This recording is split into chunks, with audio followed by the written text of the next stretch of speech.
recording. Okay, so we can, if you do have any concerns regarding a TMA, do drop me an email, see what I can do, in case, I know most of you are taking other modules as well. So if there's a conflict in the deadlines and all, drop me an email and usually see what the school and myself can help assist in. Okay, so today's lecture, we are going to the halfway, actually after this will be more than halfway mark of the course. So in the previous lecture, we have been focusing quite a bit on things like cost of capital, cost of debt, ratio analysis. We learned time value of money, and what it means, how do we do the calculation. So we are going to now focus on this thing called cost of capital.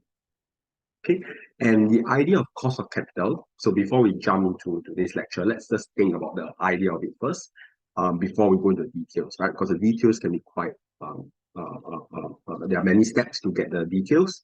However, let's just think what's the purpose of even studying this, right? So if you recall, the company has a balance sheet, right? And the balance sheet consists of three components: asset, liability, and owner's equity, where asset equals to liability plus owner's equity, right? So when we did the calculation for during our time value of money lecture, we talk about things like how do you calculate the cost of a bond, how do you calculate the price of stock, right? So all those calculations, and even the last lecture when we talk about the SML line, security market line, and we derive the equation of the line, if you recall, the equation of the line, which gives you the return on equity. So all these are components of the balance sheet, right? If you think about it, so the equity, cost of equity is equity, cost of debt is the liabilities component, and what we want to do is now add the liabilities and equity together to give you the cost of capital or the asset component of the balance sheet, right? So that's what we're trying to do in this lecture. So we add both components together to get the asset component. And so we can determine the cost of capital in this, which is what it's called here. And so this is the simple idea, right? And then now let's dive into the details on how do you actually do it, because there are various types of equity, and you consider types of equity in the addition to give you the cost of capital.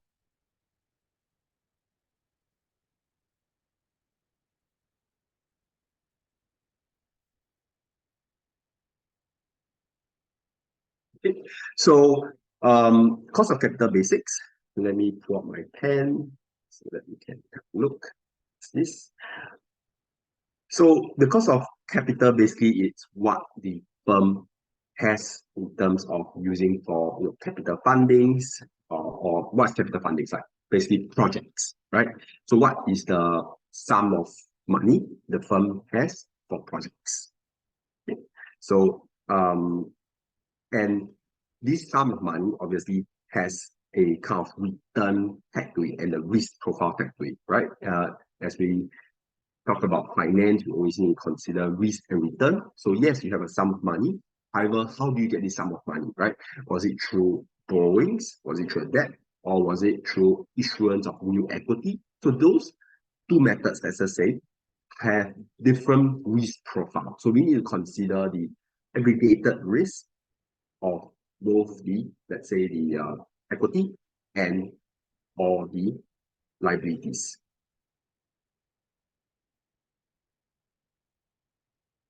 So the cost of capital also indicates how the market views the risk of the asset. As I mentioned, cost of capital is asset part of the balance sheet. The firm must at least earn the required returns to compensate the investors meaning shareholders, right? And so the required return is the same as the discount rate. So there's some comments here. So we will determine the cost of capital, which equals to covered discount rate that we apply. Okay, so for the cost of capital, first of all, we need to determine cost of equity. Recall I say that the cost of capital is aggregate of two components, equity and liabilities. So the cost of equity first. We have two ways to calculate cost of equity. First is the dividend growth model. This was covered in lecture 2. And then we have the SML line or CAPM model, which was covered in last lecture, right? So we'll just do a small recap here as well. So the dividend growth model, recall the idea of the growing perpetuity. So the dividend growth model is based on the growing perpetuity here. So remember, just want to highlight again for growing perpetuity, the D1 is the dividend in year 1. So it's not the current dividend, it's the dividend in year 1.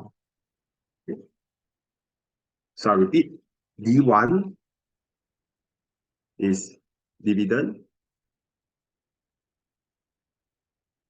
in year 1.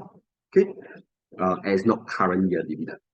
So based on the perpetuity formula, we know that P naught equals to D1 divided by RE minus G, and this is the growing perpetuity formula. And what we did in lecture 2 was that we rearrange it and we make RE, which is the return on equity, the equals to the rest of the equation, and this gives us the dividend growth model where we can calculate the return on equity. So this is like a small recap in case you need you can't forget what we did in lecture 2, right? So this is one method. Now we have an example here. So let's look at this example. Your company expects to pay a dividend of 4.4 per share next year. So question, 4.4, is this D1 or is it D not D0?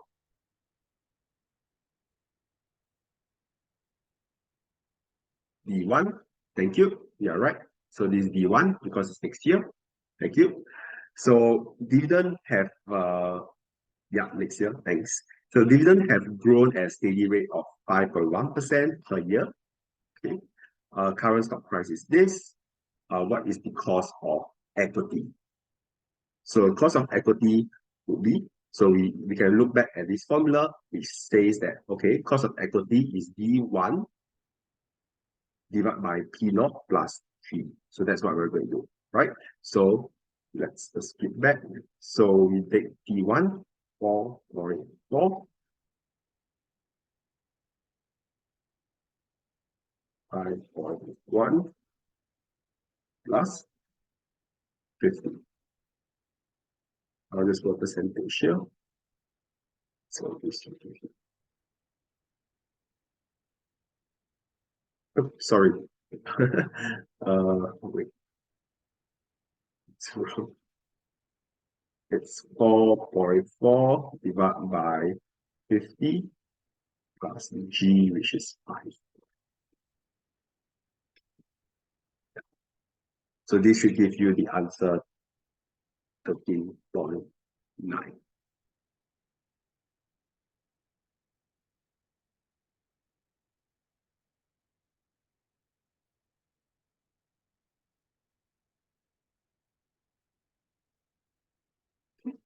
So the one method of estimating the growth rate, G, right, is to take the average change in the dividend. So, what's the dividend growing? And then we just take the simple average. Alternatively, we can use the sustainable growth rate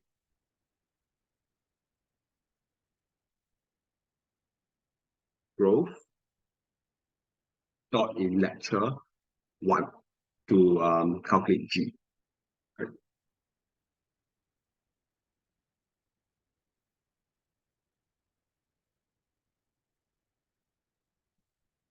Anyone can recall the sustainable growth rate? What is the formula?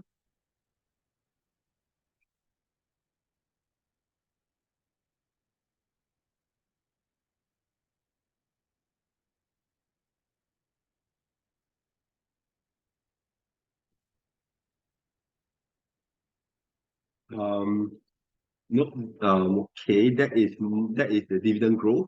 Remember the sustainable growth in lecture one, at the end of lecture one, the one that has the ROE. Yes, that's right. ROE, yeah, correct. So ROE times retention rate. So yeah, that is another way to calculate your G as well. In case, if you face questions that only give you ROE and maybe ask you to determine the retention rate, where we know that retention rate we can calculate it as well, right? Is 1 minus payout ratio, and payout ratio is dividends divided by income. So if you kind of forgot, kind of refer back to lecture one. At the end of lecture one, we did uh, have we did show the formula for sustainable growth rate. So we can either sometimes the question will ask, okay, determine the growth rate. If they give you changes like this, okay, we can just take an average. If not, if they give you things like ROE and stuff, please use the sustainable growth rate formula to calculate. So, at this point, I want to remember we had some discussion, maybe just a small discussion, but just looking at this formula here, do you think there are any issues with the formula? Just looking at this, the calculation of cost of equity. Any issues regarding this formula?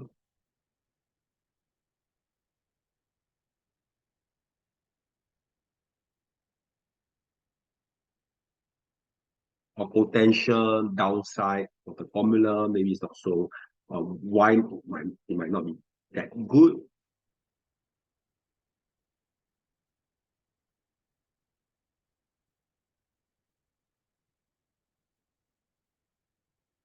So maybe it's a bit tough to see, but let's just look at this, right? We have the stock price and the dividend. Okay, this is fine. However, can you see that we are adding plus? When you plus something and you're adding this amount to give you the final answer, right? What is happening here is that this growth factor 5.1 contributes a large proportion of the cost of equity, right? So if we just simply take 5.1 divided by 13.9, we can see that it's maybe 40%, right? Around 40% of the cost of equity. So this growth factor G becomes very sensitive. Sorry, makes the formula of cost of equity very sensitive to the G, right? And so what does this mean? It means that estimating the right G becomes very important in this formula because the G holds a large weight in this formula. So that's one of the downside, right? Sometimes estimating G can be quite difficult. G giving the growth rate, and therefore it causes the formula to maybe be not so aligned with the consensus formula of the cost of equity for example, for Meta or for Amazon. It's the same, right? So this is the some small note that you realize that for the cost of equity using the dividend growth model, a large weight is placed on G.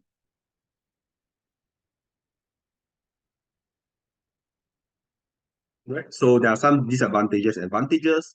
Okay, it's easy to understand, applicable, however, it's only applicable for dividend paying companies, extremely sensitive to estimate growth rate. This is what I was trying to illustrate to you, where you add the G and therefore it's very sensitive to it.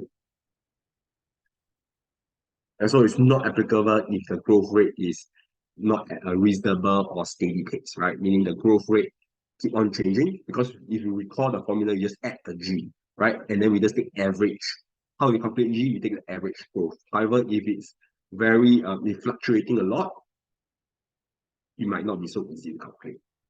If we take an average, it might not be very representative, right? Average. If one year was 1%, next year is 5%, next year is 20%, that might not be very representative of how the company is actually growing.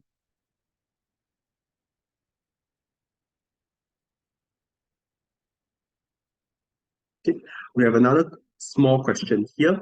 Um, this company just issued dividends for 1.8. Now, this one, is this D1 or is it D0? So low tech co just issued dividends of 1.8 per share on the common share. That's great. You can identify as D0. Okay, the company is expected to maintain a constant growth of this. The stock is selling for 41. So using the same formula, we can determine 1.8, but you must multiply by, because it's D0, remember the formula is D1, so you need to multiply by 1 plus 6% divided by 41 plus 6% here. Okay? This will give you the answer.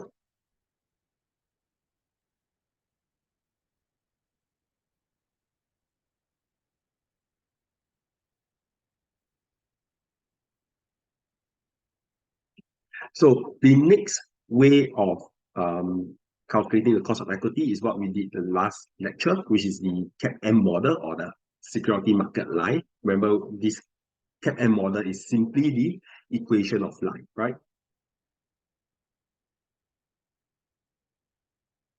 It's just the equation of the line that we kind of proved in the last lecture. The proof will not be ever tested for the purpose of this course. However, understanding the proof will allow you to understand this formula. And at the end of the day, this is the equation of line that we have to prove from the S and L line.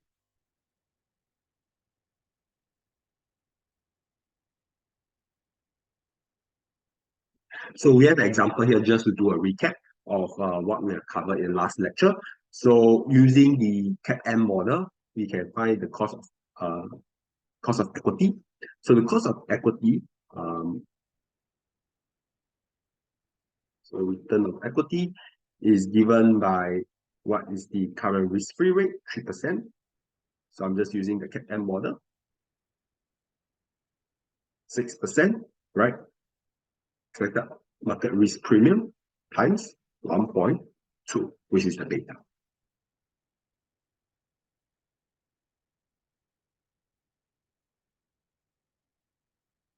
So I'm just going to flip back again to explain, just to highlight this small little comment here that I think I also made in the last lecture. I want to highlight, first of all, that this minus this, so return on market minus the risk-free rate is for the market risk premium, right? So please read the question carefully. What are they giving you? So in the example that we just went through, was given market risk premium. So they are giving you this one. Okay. Sometimes they give you return on market. So RM. So if it's expected return on market, then we need to minus the risk-free rate. Okay. Right? And this is beta. So please read the question carefully whether they are giving you market risk premium or return on market whenever you do this question, this type of question. Because usually this is the first step, and then after that we usually do it, calculate various other stuff. And so if we start wrong, yes, you can get error carried forward. However, sometimes it might give you different sort of decisions, because usually after a calculation, there's some comments, there's some things that you need to write, and so you might actually write wrongly. And while you can get error carried forward for the calculation part, if your comments are off because of your calculation, sometimes it's very difficult to get the error carried forward, depending on the question. So just want to highlight that we should make sure that we use the right number, right? So market risk premium is return on market minus the risk-free rate.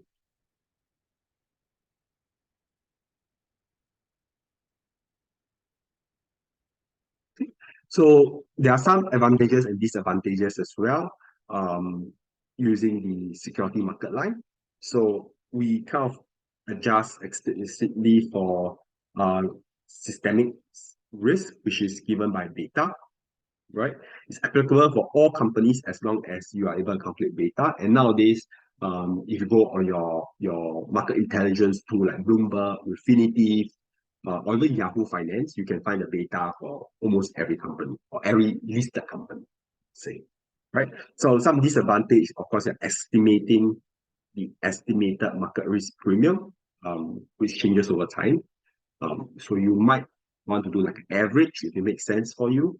And beta also changes, it's an estimate which also varies over time, right? So at the same time, we are relying on past information to predict the future. So if we think that the past information on the past things like beta, the historical market risk premium reflects the future data or future or expected market risk premium, then we can use this formula, right? If we think that maybe there's some drastic change in the company, the beta suddenly changed, maybe the company did M&A, merger and acquisition, the beta changes dramatically, then we need to ensure that we update the beta in order to get the right return on equity using the CAPM model.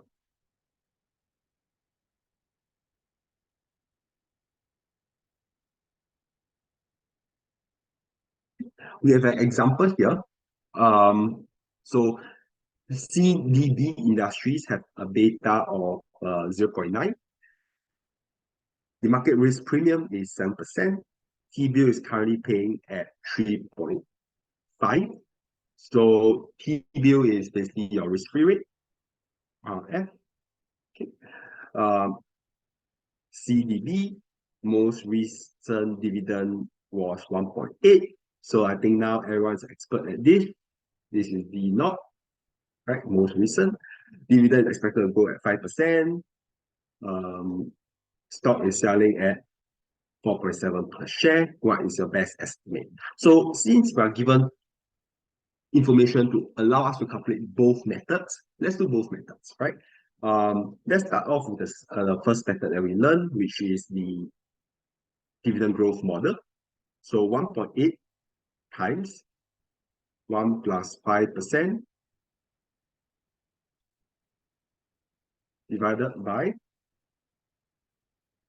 47 plus 5%, right? So this is a dividend growth model. Now, for the CAPM, we are given risk-free at 3.5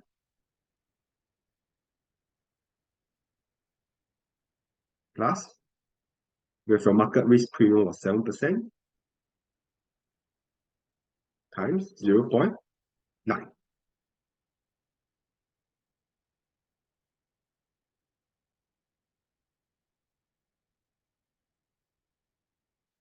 And so from here, what we can do is we can take the average, as you can see here, to give this answer.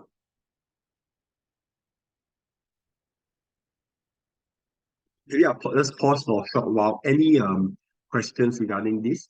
So this is the way of calculating return on equity, more or less like a recap than what we have done previously. Nothing new at the moment.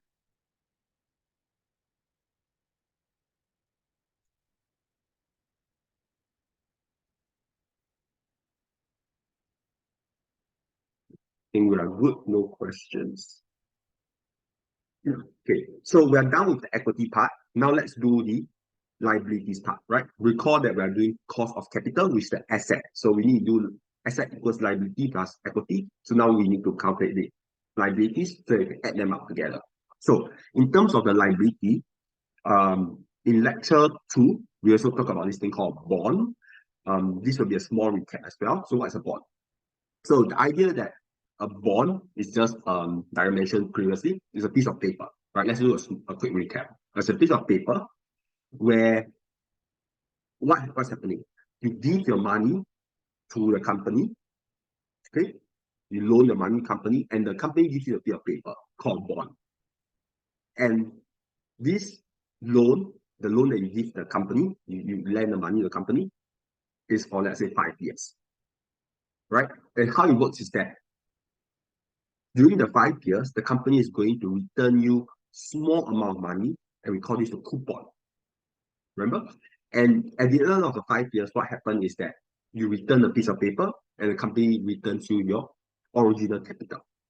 So the idea of how this bond provides you gains or provides you interest is in the form of this thing called coupon, which the company is giving you whether annual or semi-annually.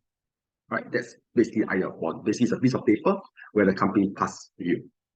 And so the comments here is that a bond is like a loan made to an investor to a borrower, which can be a company. Basically, IOU is a debt instrument used to finance either projects, maybe new capital requirements. The owners of the bond are creditors. Okay, fine.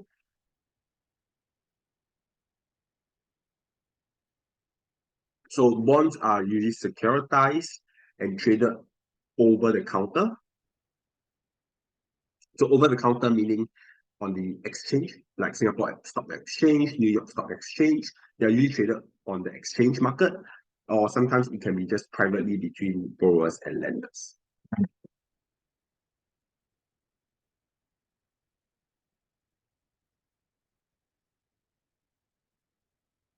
So bonds are known as, so they are debt instrument, they are known as fixed income instrument. And the idea, why is it called fixed income? Just think about it, right? So it's kind of like, remember I said you get coupons every semi-annual or annual? It's like a fixed income to you, right? Every year, every 6 months or 12 months, you're going to get some money. So it's like fixed income to you. That's why it's called fixed income instrument.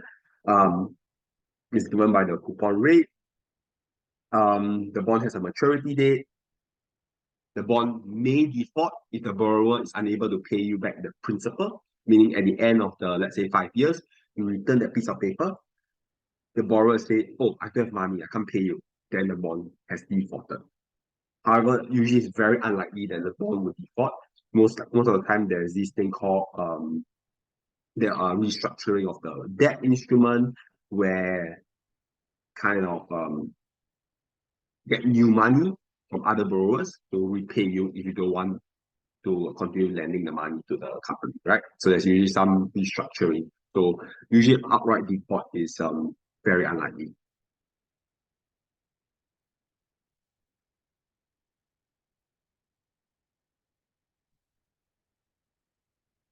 Okay. So we have different kind of bonds. Um, so the first bond that we want to talk about is called the corporate bond. Okay. The corporate bond. So corporate bond means that it's a bond that's issued by a company, right? MNC can be things like Sembcorp, Capital, Singtel, so companies, right? Municipal bonds, basically bonds issued by states. So the idea of municipal bonds does not really make sense in Singapore context because Singapore is a city state. Meaning what? Meaning that Singapore is Singapore and it's a city and a state, right? Like most other countries, for example, now that I'm in Canada, Canada is a country, but there are states as well, right? And okay, we don't really call it states, but we call it provinces. Similar to states like in the US, right? New York is a state. And so we have municipal bonds, which are usually issued by states, but municipal or even provinces. And then last but not least, like government bonds, and these are usually federal level. So in the government, it's called like a federal bond.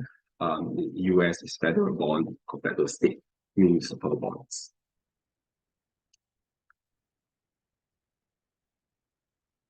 So we have a bit of the comment here as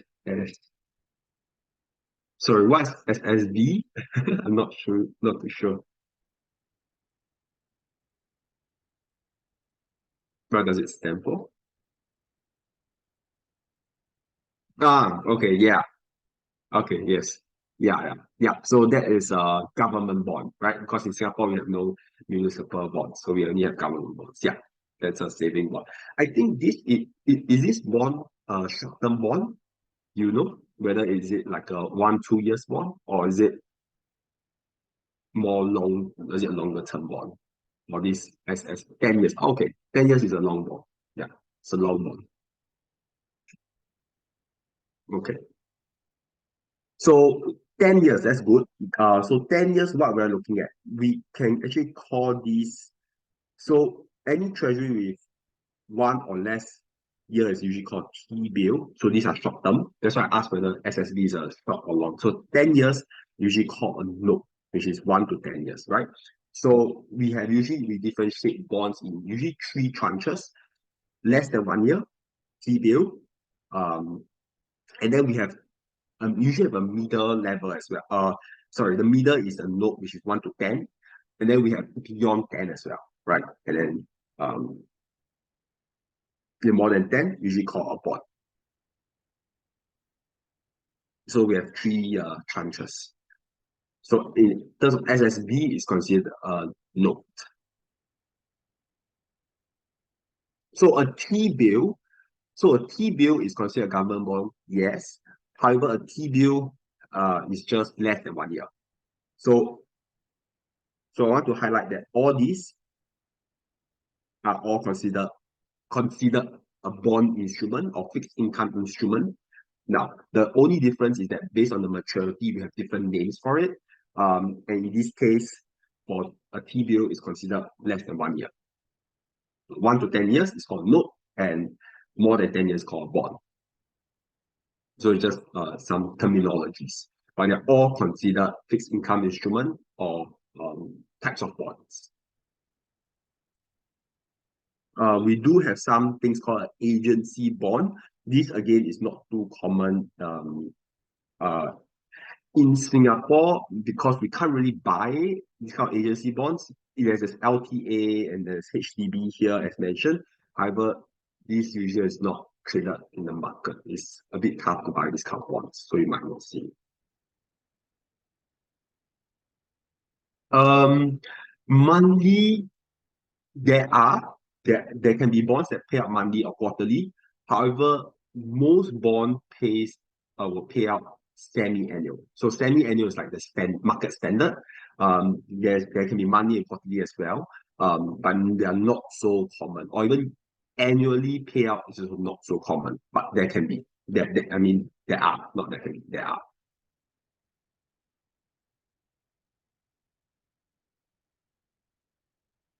So characteristic of a bond, we have the issue price. So the issue price is the present value, right?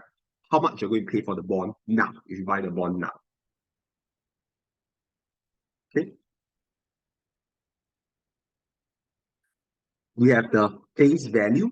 The face value is at the end when you return that piece of paper, how much are you going to get back? Right? Whether is it 1,000?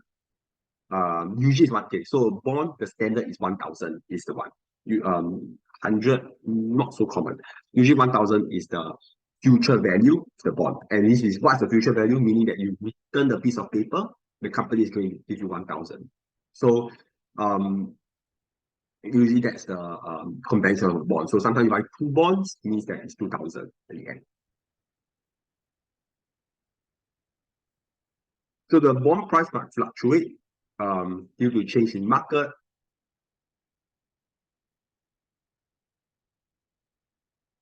But at the end, the face value is always 1,000. So the fluctuation in the bond price is reflected by the yield to maturity, which is in the next slide. But let's not go there first. Let's think about coupon rate. Remember, coupon rate is how much you are going to get every quarterly, every monthly, etc.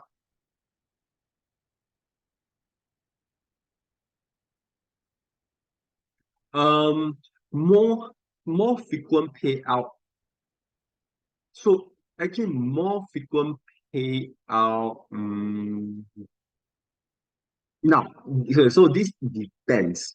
So if it's more frequent payout, right, your payout amount is smaller, but it's more beneficial for you, right? Because you get the money faster, meaning that the bond will be priced higher, more expensive for you to buy because it's more so it's more risky for the company, right? So it's more risky for the company.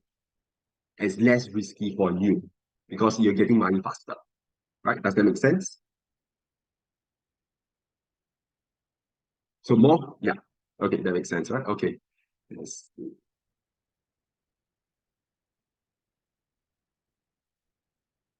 Yes. So par Okay, so par is not the issue price. So par is the face value. So the face value is set at par. So when you see system called par, par is the face value. The issue price is the issue price. So the face value or par value is always set at 1,000. In 90% of the cases, 1,000. Okay, par or face value is 1,000. The issue price is the present value of the bond, the present value price of the bond. So what you're going to pay in the market now. Like if you go out to the market to buy the bond, it can be 1,200, and that is the issue price.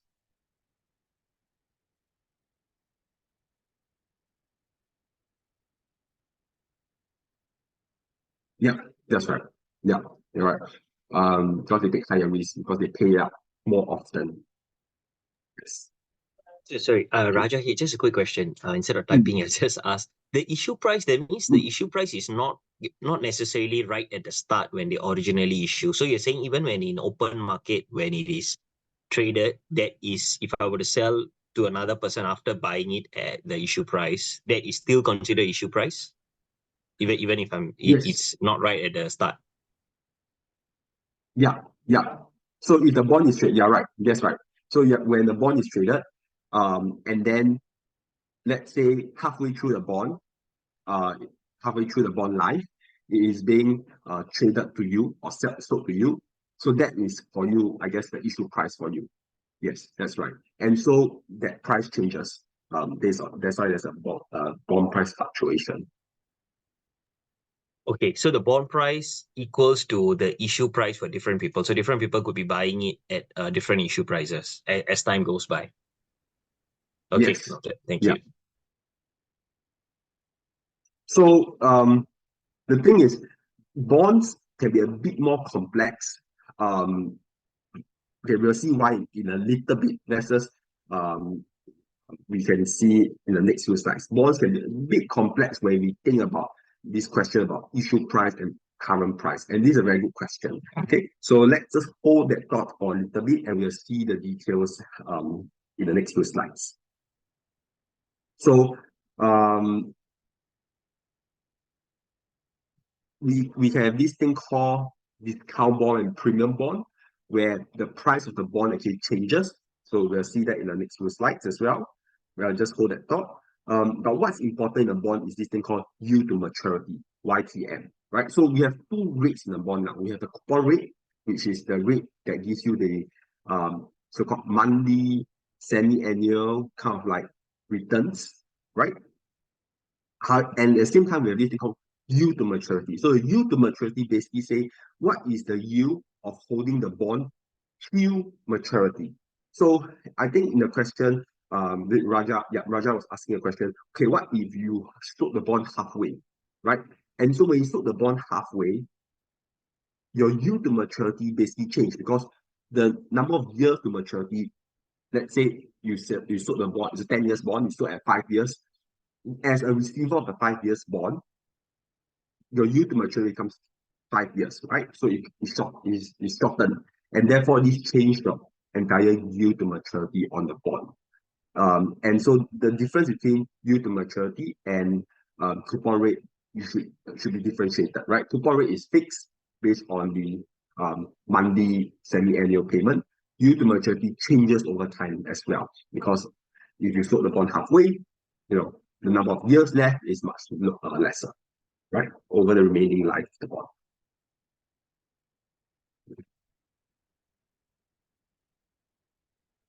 Fixed, yeah, okay, but it's different for fixed D. So the difference between bonds and fixed D is like this.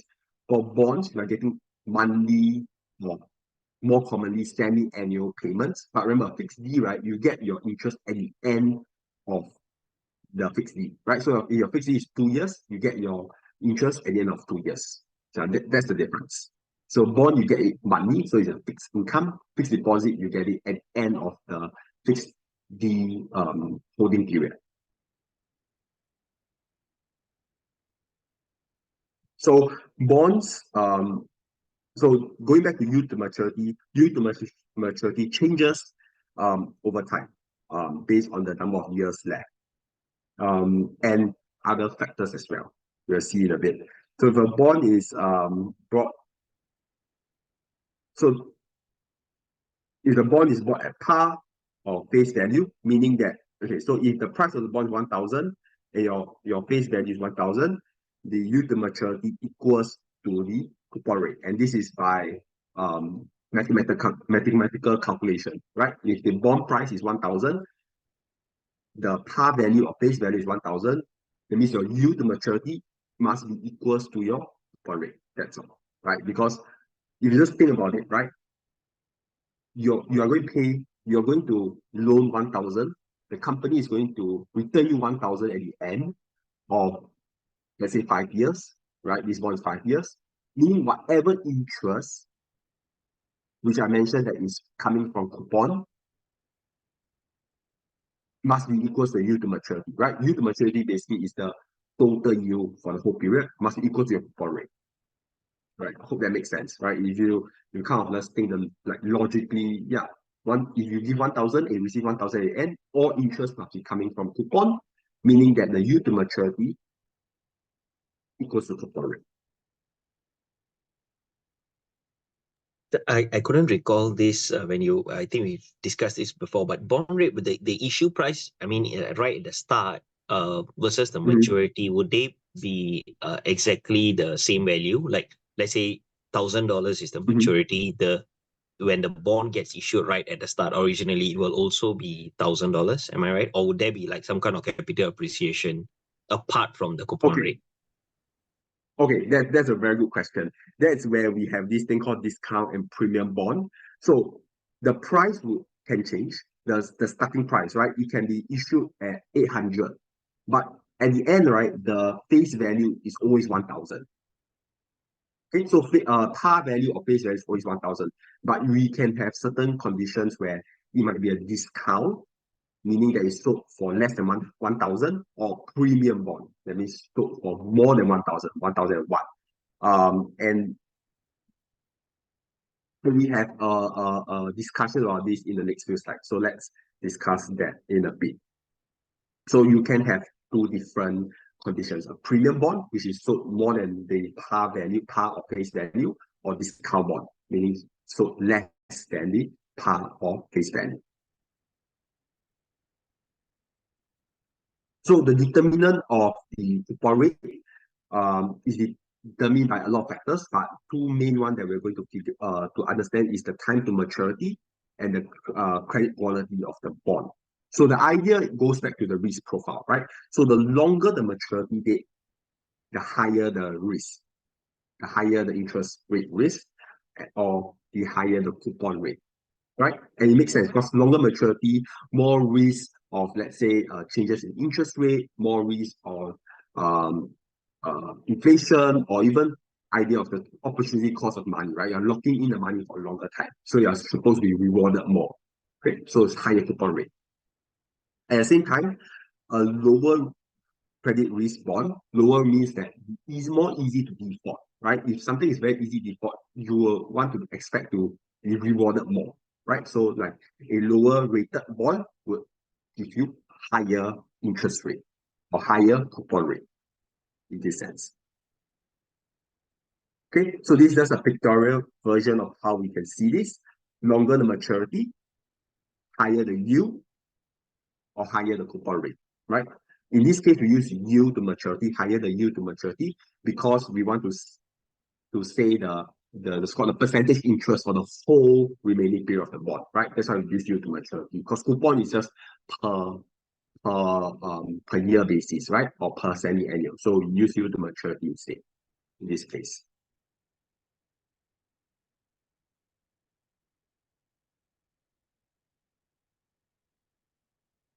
Okay, I saw the comment, and that's an interesting one. Okay, let's cover this one first, then we talk about the comment I made. It's a very interesting thing that you have noticed. Okay, so determine a coupon rate. So the next one we talk about is the credit rating. So like I say, the lower the rating, the higher the yield to maturity that you should get, right? Because more likely to default, more risk. We have various kind of ratings. It can be S&P, Moody's, or Fitch, and they rate bonds based on the rating scale, right? So in essence, the lower the rating, higher the coupon rate, because higher risk. So there is a diagram here. So in case you want to determine what is the credit quality, you can look at this diagram, which provides you the scale for Moody's, S&P, and Fitch, and determine what kind of bonds is it, whether it's investment grade or non-investment grade. So usually this part is the non-investment grade here. Okay. So as you can see, the better the rating, the lower the yield mature. Yes, Singapore bonds has rating based on usually the three rating agencies, Moody's, S&P, and Fitch. Yeah. Most bonds that are traded in the exchange market or over the counter would have a rating.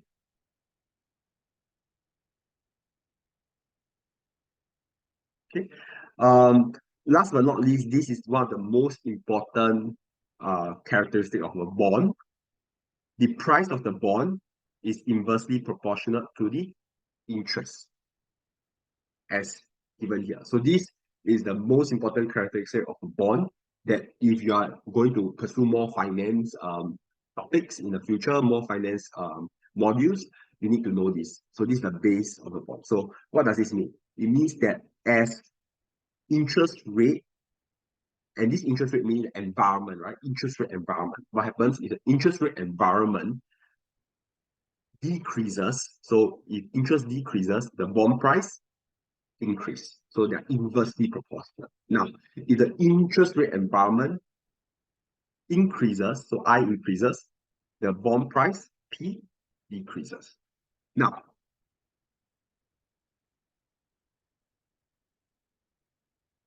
we can see the comment here on the change in interest rate, showing an inverse relationship.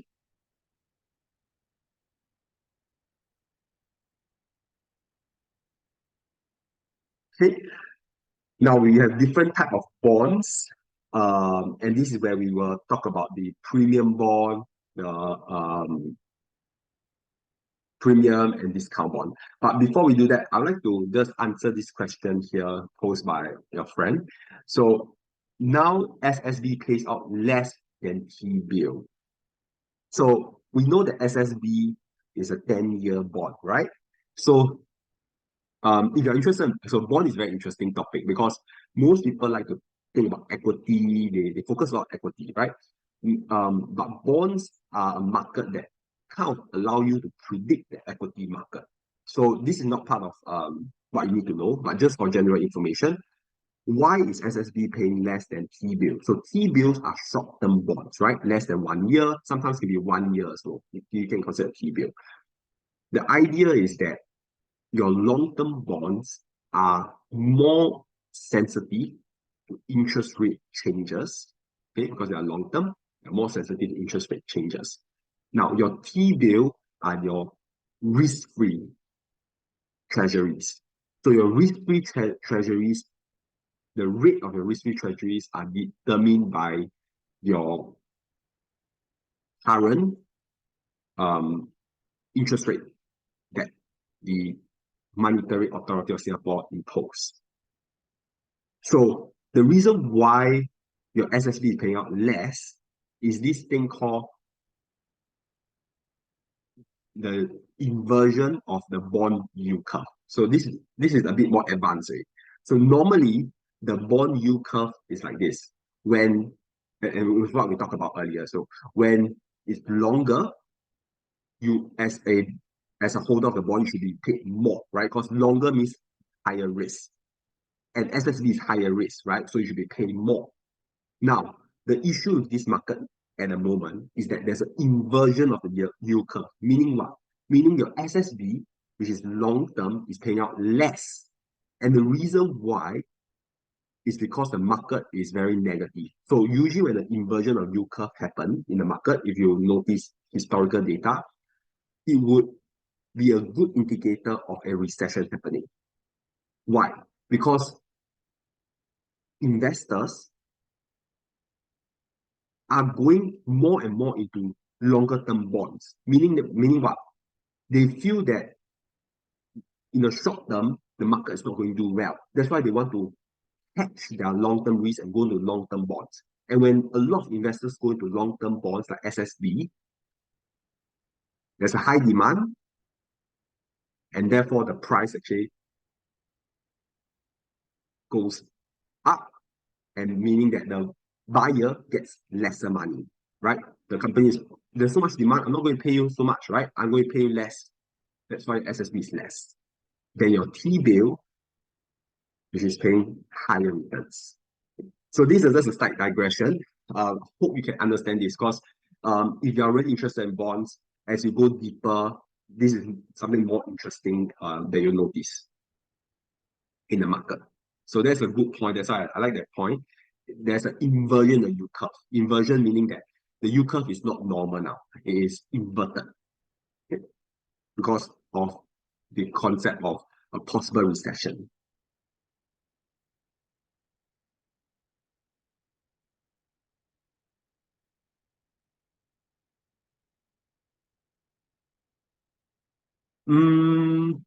I see a comment, price go up, but premium stays the same. So remember, bonds, we don't really think about premium, we talk about yield.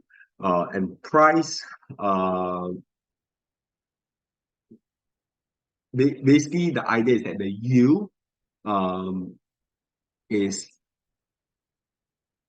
lesser for the longer term bond, right? The yield to maturity. Because now we try to use the right term, yield to maturity, since we already learned that. Okay, the yield to maturity. Okay, so types of bond, we have the zero coupon bond. This is the classic bond, meaning that there is no coupon payment. So what happens? So usually a treasury bill is zero coupon, meaning what? You pay for the bond maybe at cheaper price, you pay at 900, at the end you get back 1,000 for the par and face value. And so there's a increase in price, right? It's like a discount bond. So this discount bond is kind of like your interest that you get because there is no coupon payment. Okay. So this is the simplest bond where the interest comes in the changes in price, what you pay initially and what you receive at the end. You have the callable bond. Okay, so how do I remember this? There is this thing called call or put.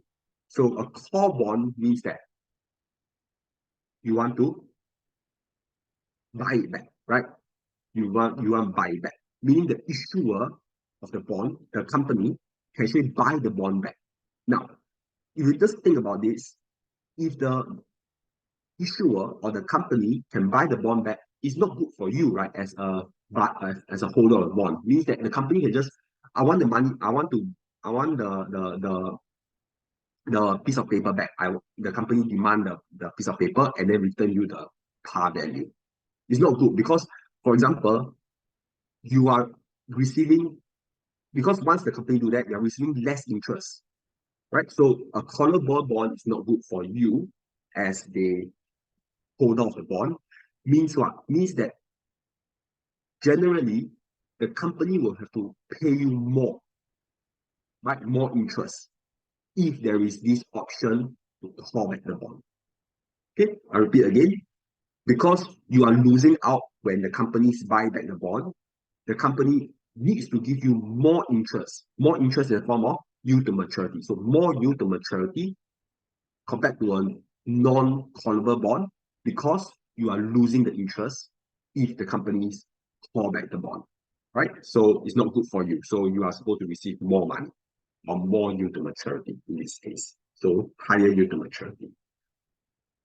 Now, in a puttable bond, how I like to think about it is to, if you want put, you need to put there to sell, right? So means what? The bondholder, yourself, has an option to sell away the bond. And when this happens, you are given the option to do it, right? So you can sell it at a good price, you can sell it to make the most money, based on the price appreciation. If the interest rate environment is low, remember what we talked about? Low interest, high price, right? You can sell the bond at higher price. So when this happens, generally the yield to maturity of the bond or the interest of the bond, right, would be lower compared to a normal bond. Why? Because you are given an option to sell at your own benefit. Last but not least, there's this thing called a sinking fund provision in a bond. Meaning what? Meaning the company has to set aside a sum of money. It can be a yearly contribution to like a pool of money, and this pool of money is supposed to pay back the par value of the bond. So this Singapore fund provision protects the bondholder because it ensures the company makes set aside money to pay back the par value of the bond at the end of the maturity period. Right? So this the Singapore fund provision kind of protects you. So because it protects you, generally lower yield to maturity because it gives you benefit, right? Anything that gives you benefit, it means that you're going to get less interest. Anything that is beneficial for the company means that you are going to get more interest, right? So it's very fair. It's a very fair in the world of finance. It's very fair, right? In this sense. Uh, any questions regarding this? Okay, we have a question here.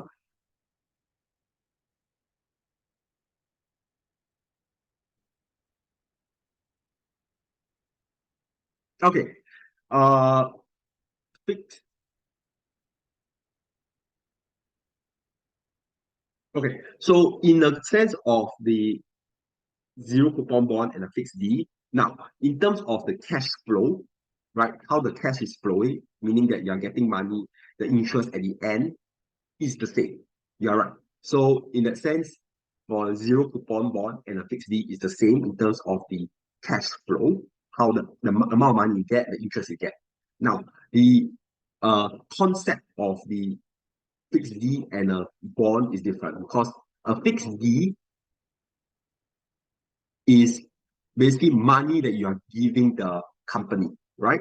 In a sense of it's the asset component, right? You're giving money to a company. Now, a bond is more of a debt instrument, and they're very specific purpose. So, a bond generally is done by corporations. So, in the sense that you cannot, let's say, as an individual, we cannot go to a company and say, I want to buy a bond from you, right? Even when you go to a bank, you cannot say, I want to buy a bond.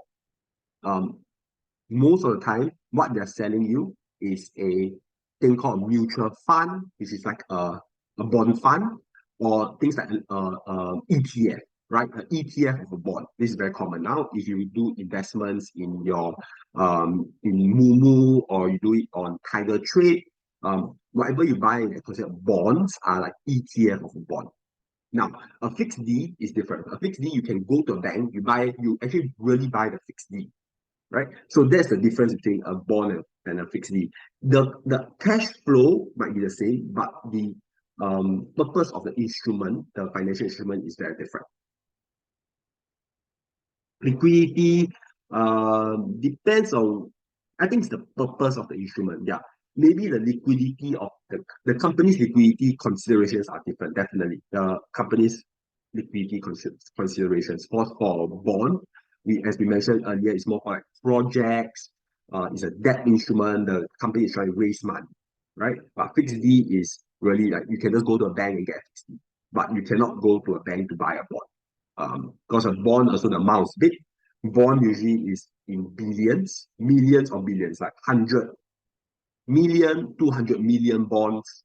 And yeah, unless you have 200 million to buy that bond from this one company, usually people don't do that. They buy the ETFs, they will buy the mutual funds, which consist of the bond or part of the bond. Okay, so moving on, we'll talk about the premium and discount bond. So how I like to think about this is I draw a line, right? I'll draw a line here.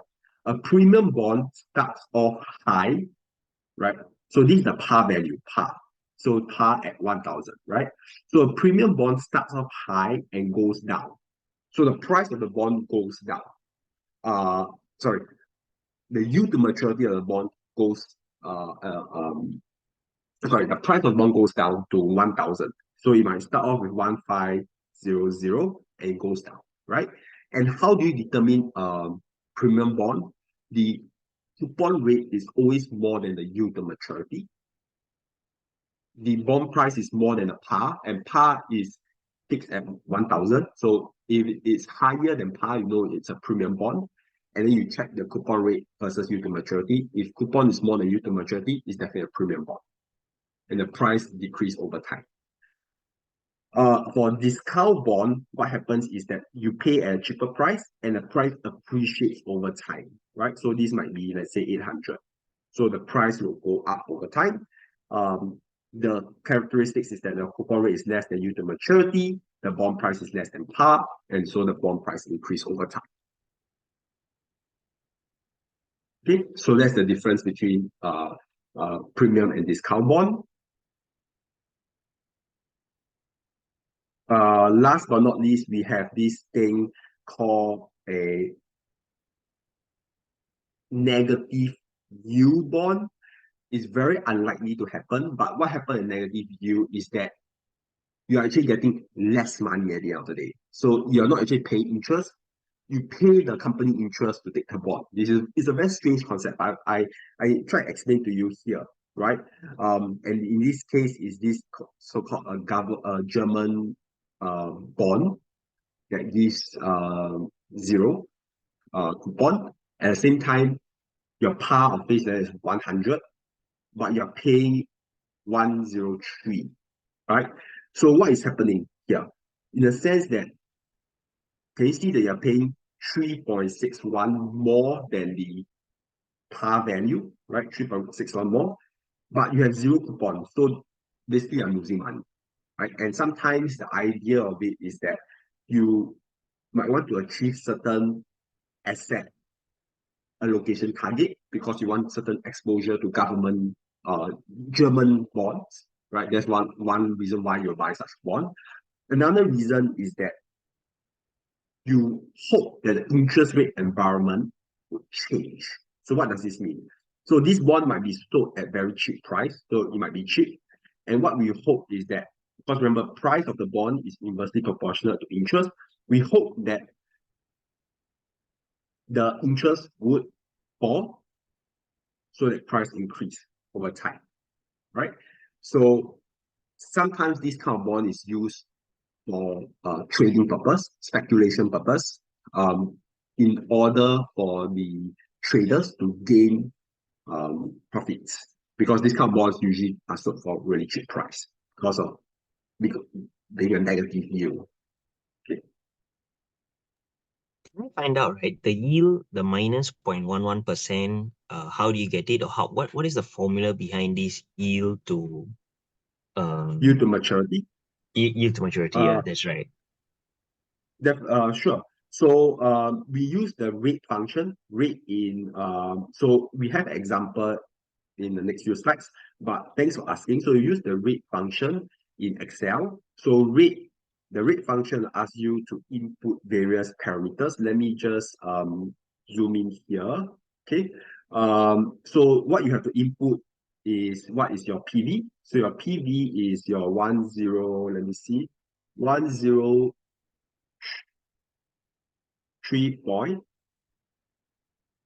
I think it's 61. Yeah, 61. You put PV, your FV. Remember, your PV is negative, so money going out, because this one is important for your rate. You need to put the negative positive. Your FV is 100 because money is coming into you. The number of years. Let's see how many years is it. 30 years. So 30 years, zero coupon. So this is 30. PMT is zero, right? Because zero coupon bond. So if you put in these parameters in your rate function in Excel, you will get a negative 0.11%.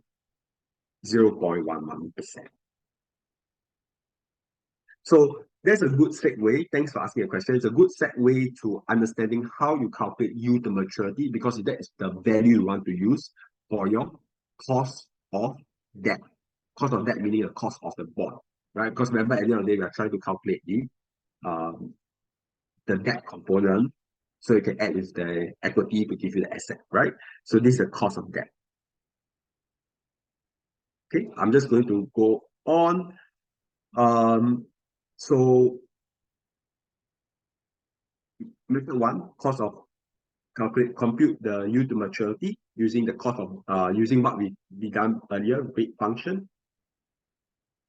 Method two is estimate using the bond rating. You can look at it.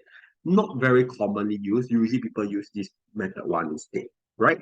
Uh, One thing to highlight is that the cost of debt is not, okay, not the coupon rate. Please take note. It is the yield to maturity. It is the yield to maturity and is using the rate function in Excel, rate function. So it's not the coupon rate. Last but not least, your cost of debt is tax deductible, meaning that once you get your cost of debt, you need to remove the tax rate given.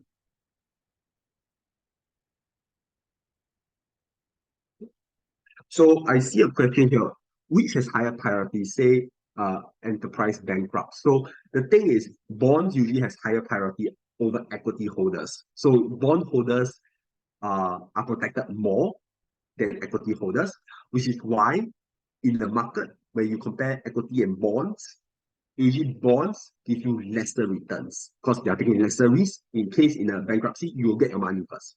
Now, equity, on the other hand, has higher risk because in a bankruptcy, the bond holders will be paid first before you as equity holder. Hence, equity usually has higher returns. Right? That's a good question. Okay, so I know that it's about time. Let's take a 7 minutes break, and we'll come back after the break. We'll continue the lesson. If you have any questions, put them in the chat, and then we'll answer them after the short break. Okay.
All right, welcome back. We have a good short break. So let's move on discussing the cost of debt, how we do the calculation. So method one, as I've mentioned previously, use the rate function. So I'm just going to put rate here. Okay, so what do we do now? Let's look at it. We have a 15-year bond to maturity coupon. Now coupon is semi-annual. I'll put a star here. Bond price. Okay, so let's do the easy one first. PV equals to negative 1253.72. Negative because money is going out. You are buying the bond, right? Money is going out. Now N equals to what? N equals to, because we are semi-annual, remember the concept of time value of money. Whenever we see a lower denominator, lower meaning it is annual, semi-annual, we have to convert everything to the lower one, meaning we have to convert everything to, in this case, semi-annual, right? Remember, if we have monthly, we have to convert everything to monthly, right? So when we say convert everything to semi-annual in this case, what does it mean? It means that you need to take 15 times 2, right? Because we convert everything to the lowest. So this is 30. FV equals to 1,000, right? By definition, it's always 1,000. If the question do not tell you, it's by default 1,000. Okay. Coupon rate, PMT. So this one has a coupon. So your coupon rate, remember, you need to convert everything to the lowest denominator, meaning everything to semi-annual. Means what? You need to take 12% times 1,000 divided by 2.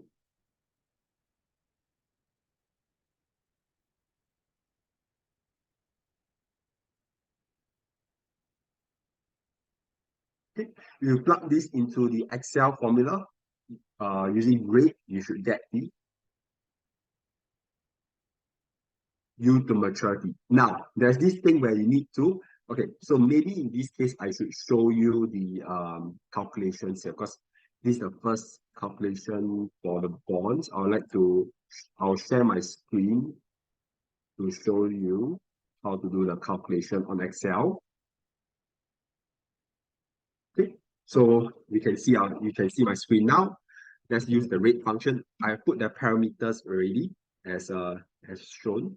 So let's put the number of periods as 30. Payment, just give me a moment. Let me see. What's the payment? This so it's 120, so 60 PV, negative 253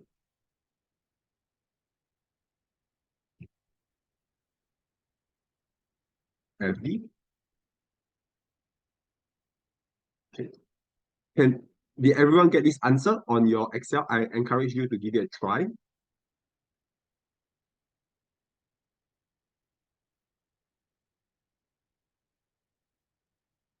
I see a comment 60.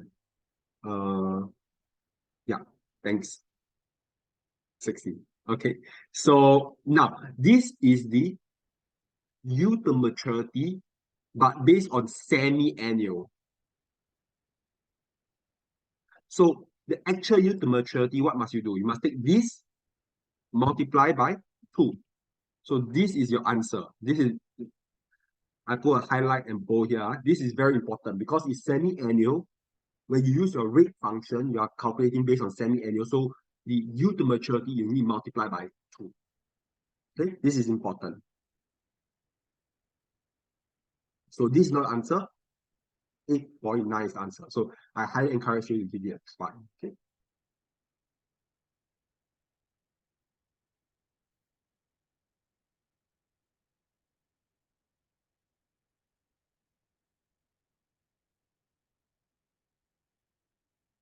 Oh, so 1,000, how you get 1,000? So remember the par value of a bond is always 1,000. Remember I mentioned earlier? So FD is a par value. So by default is 1,000. In the question, usually they will not even mention it. You must assume it's 1,000.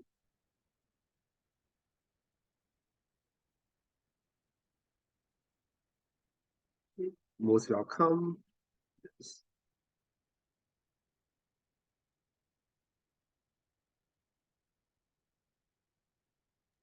What do we have to put the type and the gas, or we don't need to? Sorry, do you have to put what again? The formula shows a type and a gas, right? I mean the Excel formula Ah, one. yes, yes. No, you don't have to put that one.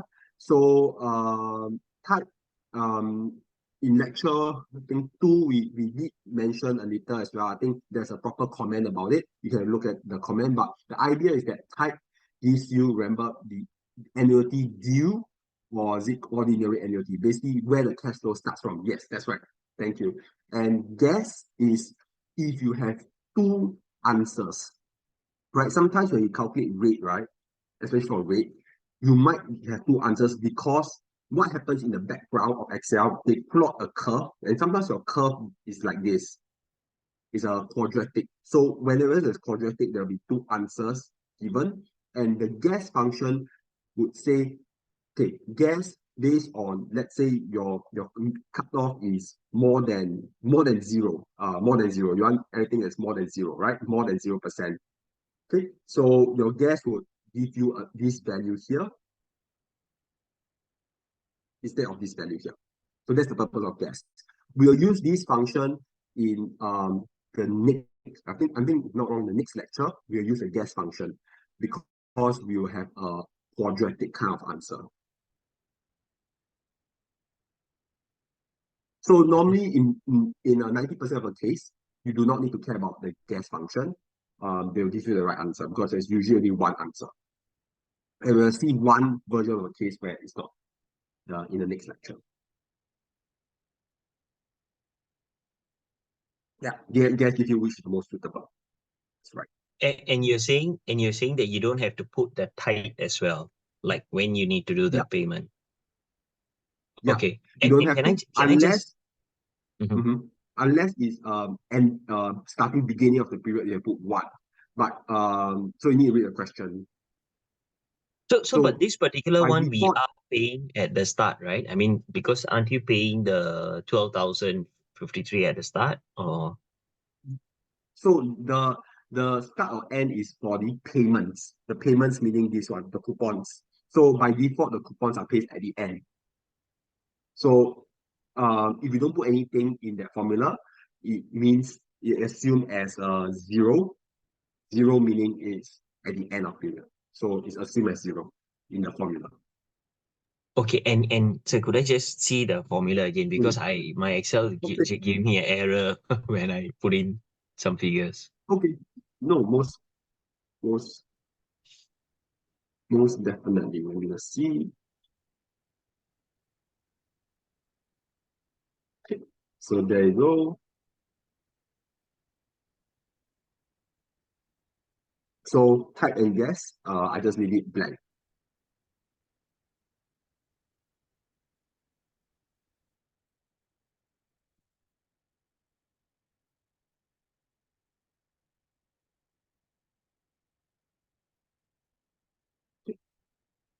Any other questions? So type and guess, leave blank, because we are getting payments at the end of the period. And guess we are not so concerned about this in this case. And and the payment is 12% times 1,000. Is that right? Yes, Oh, and divide by two but because it's why is it semi-annual. times? But why is it times 1,000? 1,000 because 1,000 is your par value. And remember how you calculate coupon? Coupon is based on the coupon rate times the par value, right? So par value is 1,000. So I'll just put the so coupon payment is 0.12, right? 12% times 1,000 divided by 2, right? For semi-annual. You get 60 here. Okay, noted. Thank you. All right, most welcome. Okay.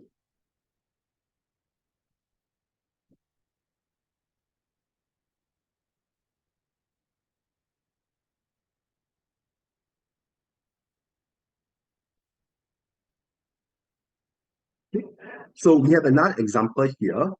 Now, this one is issuing, okay, this one they tell you the par at 1,000, right? Par at 1,000. Annual interest, meaning annual coupon at 8%, matures in 15 years. Willing to pay this, PD. This one they tell you what's the tax rate. Okay, so remember we need to consider the tax deductibility of bonds now. Okay, so we use the rate function again. The various figures we have to put is PD, present value. Now we are paying for the bond, so it's negative, right? Money coming out. We are paying 950 here. FV is 1,000 by default, but in this case they tell you 1,000. The par value is 1,000. The N is 15 because everything is annual, so we don't need to do any multiplication or division or whatever. Everything is annual, so it's good. PMT equals to 8% times 1,000, right? So coupon rate times the par value. This gives you 80.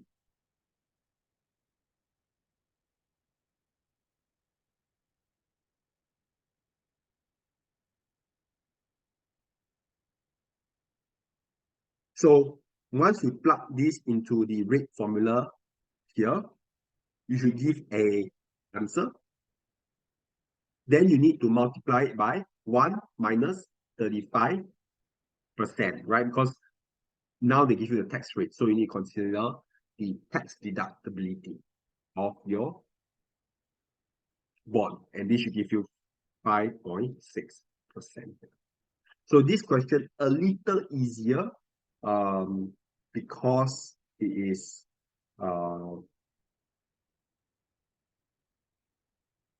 annual bond. So it's a bit easier.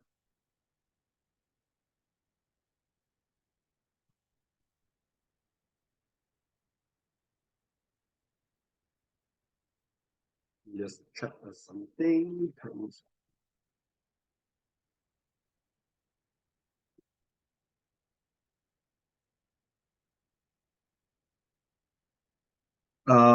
No. So tax is always applicable regardless of the yield to maturity. So the reason why the last question we do not consider tax because the question they will give, but in all cases we need to consider the tax deductibility for on the yield to maturity or the cost of debt in this case, right? Say yield to maturity or cost of debt. Because we're using a yield to maturity to calculate the cost of debt.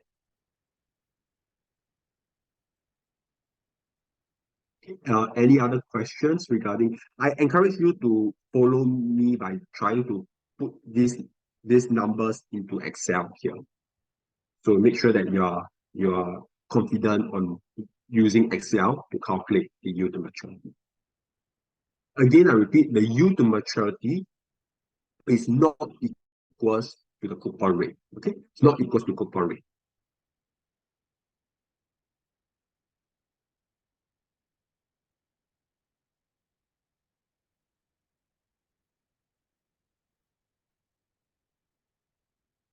Okay, so that's all for bonds. Let's move on to the last component called preferred stocks. So preferred stocks is a very short part of it. So what is preferred stocks? So preferred stocks are stockholders that are given preference whenever, if there is a bankruptcy, they'll be given preference over ordinary shareholders. And generally for preferred stockholders, they are not given voting rights in most cases, right? They are only given dividends. So if you are just interested in dividends, you don't want to care about the company's policy, you don't want to vote on any resolutions, then you opt for preferred stock as a preferred stock holder, right? So there are some benefits in the sense that you get in a bankruptcy, you get money first. However, it's not so good because you don't get a say in the business, right? You're not an ordinary shareholder. So what happens? A preferred stock, in order to calculate the cost of a preferred stock, you can assume that the preferred stock pays a constant dividends every year and expected to pay forever. And so we can use the perpetuity formula, right? So this is different, a bit different from the growing perpetuity formula that we use to calculate the dividend growth model, right? Remember the dividend growth model, we use growing perpetuity, but in a preferred stock, generally the dividend is constant. There's no growth, and therefore you use the perpetuity formula here, which is exactly the same as the growing perpetuity formula, just that we don't consider the growth factor, right? There is no plus G here, right? Remember we have the plus G, this is gone. So it's a perpetuity. So a simple example here. Again, I want to highlight one thing before we go on to the example is that we need to use D1. Okay, please use D1, dividend in year one. So preferred stock currently sells for 36 per share, pays 2.5 annually. And so what is the firm's cost of capital for preferred stock? So we just take 2.5 divided by 36, right? So in this sense, the D1, we need to know conceptually is D1. However, it does not really affect because there is no growth, right? So your D0 and D1 is the same amount. There's no growth factor. But conceptually, please take note that it's still a D1 because we might not have time to go through this, but in lecture 2, we did example where you need to consider the D1 component, even though it's a perpetuity. So if you want to refresh that example we did in lecture 2, right? Where we need to consider the D1 component, even though it's just a perpetuity. Okay, so now finally we combine everything together. We call it the weighted average cost of capital, or in short we call WACC, WACC, WACC. So what's the component? Because we are trying to get, remember the balance, we call the visualization of balance sheet again. We are trying to get the asset component, which is derived from the liability plus equity, right? So we have the common equity given here. Why it's called weighted average? Because we take the weight of equity divided by the total value of the company. Then we plus the preferred stock, and then we plus the that component, but we need to add the 1 minus tax cost. For that, they are tax deductible. And this is how we calculate this thing called WACC, or weighted average cost of capital, or WACC in short. It is called WACC. So there is an example here in case we want to kind of understand how to do the calculation. Now, in terms of the weight, there's this important consideration weight here. It is the percentage of the firm that's financed by each component. Okay, we always use target weight and market value. Okay, I put a big star here. Now, for your debt, remember your bonds have two components, par and your price. For your weight, which one should you use? Okay, for bonds, I'll write this right here. Par, price. To calculate your weight in the WACC, should you use the par or should you use the price? This or this?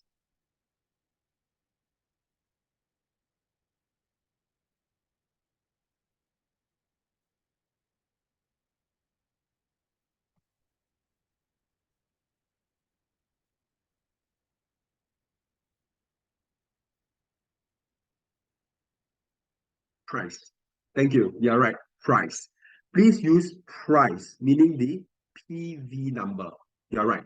Because we must always use market value, not par. Please do not use par. We have an example in a bit to show you which value to use. Okay, so this is a simple example. So we have a stock price of this, $50 per share. The cost of equity, COE, cost of equity. So we don't have to calculate cost of equity in this case. We have the number of common stocks is 3 million. We have 2.5 million of preferred stocks, 7.5 million of debt. We are given the equities as well. Tax rate, compute the weight, and compute WACC. So in this example, I provided you the solution. So these are given the question, right? The cost of equity, cost of preferred stock, cost of debt, given the question. Now, how do you calculate the market value of equity? You just take the number of shares, 3 million times the price of the share, 50, you get this. The market value of preferred shares was given, the market value of debt was given. So the total capital is just add them all up together. So you get 250. Now, then we calculate the weight, right? So for common shares, 150 divided by 250 times 14. Preferred stock, we do the same. And market value of debt, we do the same as well. Please take note that we need to consider the tax deductibility. I put 3 stars here. You need to consider this for your debt.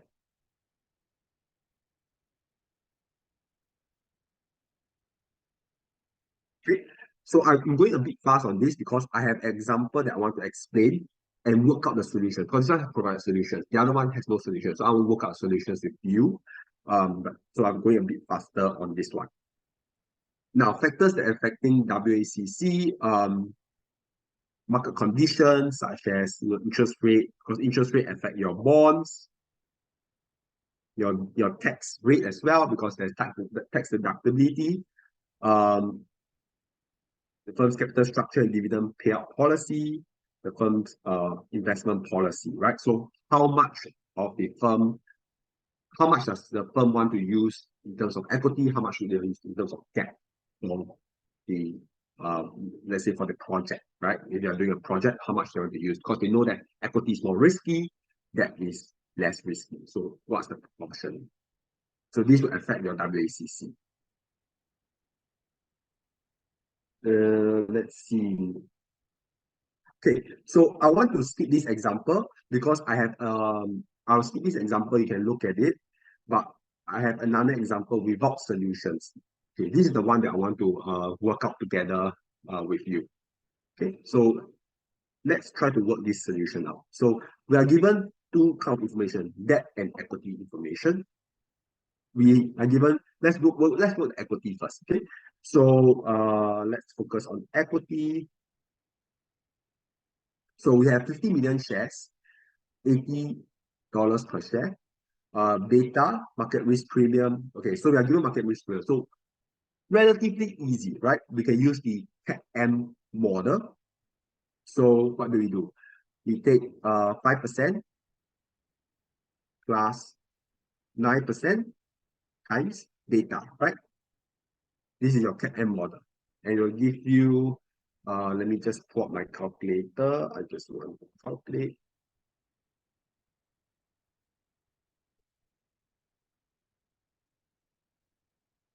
$15.35%. I think everyone can get that, 15.35 for cost of equity. Now, let's look at cost of debt here. Maybe I'll just zoom here. So the cost of debt, we need to use the rate function. We use the rate function in Excel. So we have a par value or face value of 1,000 is given to you by default. Current value of the price is this, PV. So this is equal to PV. Coupon rate semi-annual, please take note, 15 years, 40%. Okay, so let me just zoom in here a bit so that we can work out what's the value. So we have PV negative, right? Please write negative, negative 110, because money is going out, right? Negative. FV 1,000 by default. Now, what do we have? We have semi-annual at 15 years. So N is 15 times 2 since semi-annual.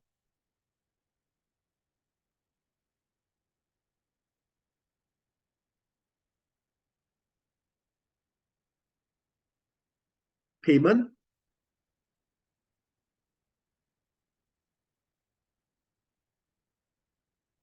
is, what's the coupon rate?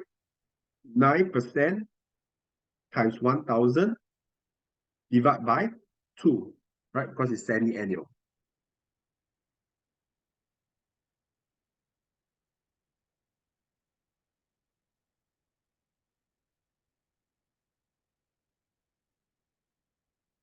So this should give you around 45. So please plug this value all into your rate formula. Anyone can just work out what's the answer. So rate equals to, or yield to maturity equals to.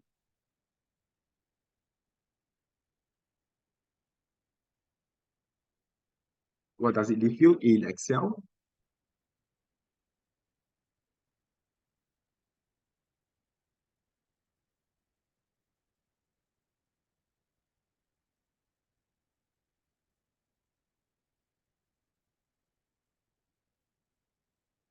Okay, 4%. Is it 4%? Okay. Do you have the decimal point? 4 point.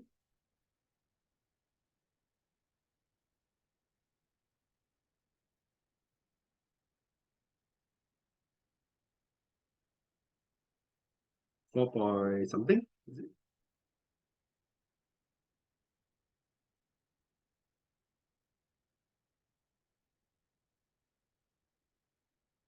Oh, okay. So it's 3 already. Okay. 3.93%. Thank you. Yeah, because this decimal we try to put into 2DP. So we try to do that. All right. So now we have this. We need to calculate what is the total value, right? Total value of the company. So the total value of the company is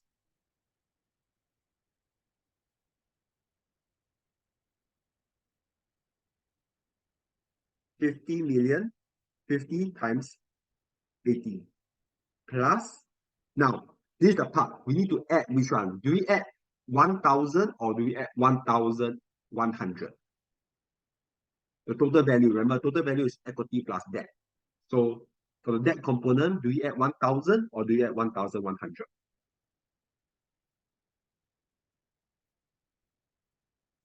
1,100? Yes, you are right. 1,100 is the right answer.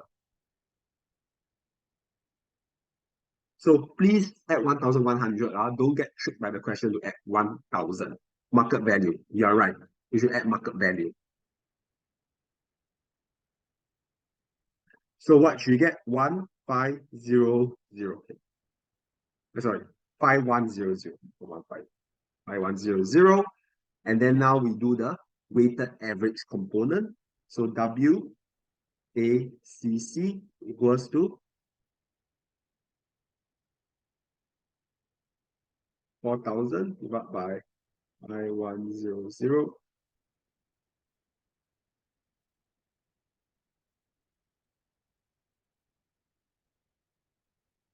plus 1,100 divided by 5,100.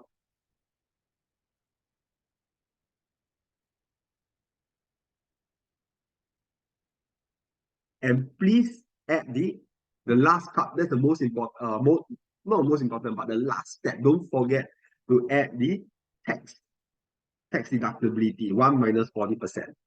This is important because you have done so much and you miss the tax, you just get the wrong answer, right? So please put the tax. And this should give you the answer of 13.06.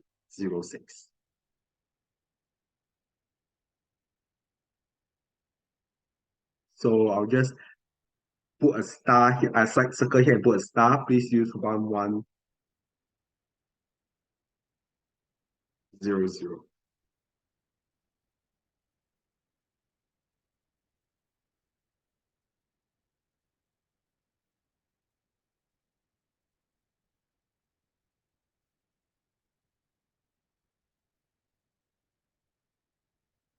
Any questions regarding this example that we have gone through?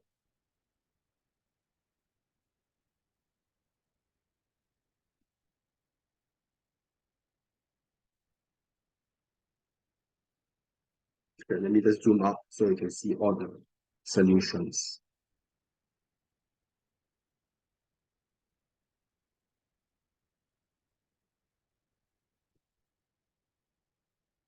Okay, if not, let's I'll move on a bit. Yeah. Okay. Sorry, So yeah, yeah, sorry, I feel a little behind. I'm just wondering, where do you get the 4,000 divided by 5,100? 4,000, it is here, the cost of the Ah, equity. okay, Not the right, cost, sorry, okay, the market value of equity. Yeah. equity, okay,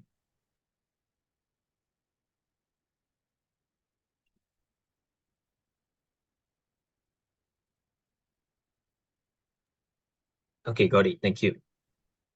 All right, most welcome. I'm not getting.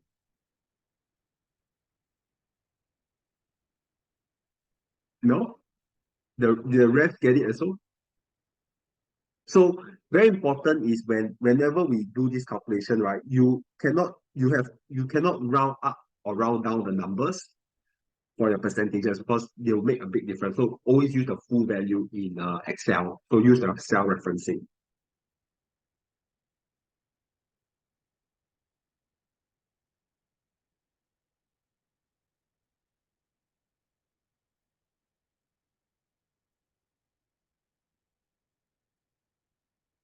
Okay. Anyone have issues also getting number, or we can get the number?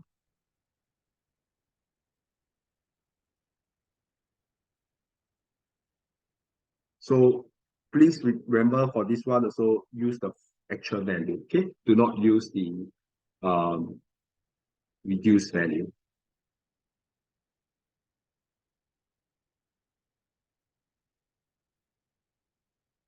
Okay.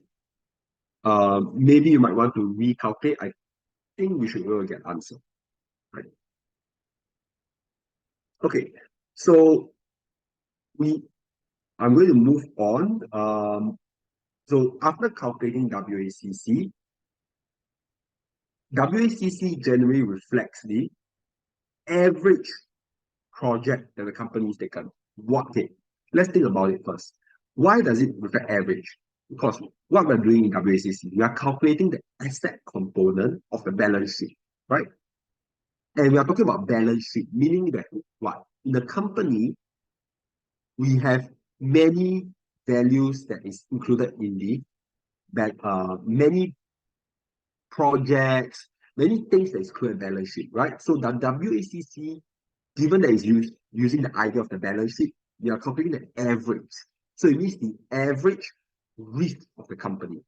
Okay, that's how you think about it. That's average. Now, if you are interested in specific projects in the company, then we now really need to calculate the specific risk adjusted WACC. So risk adjusted WACC in order to make a decision on a project, whether it's a good project or not good project based on the risk adjusted WACC. To be adjusted to reflect the appropriate risk.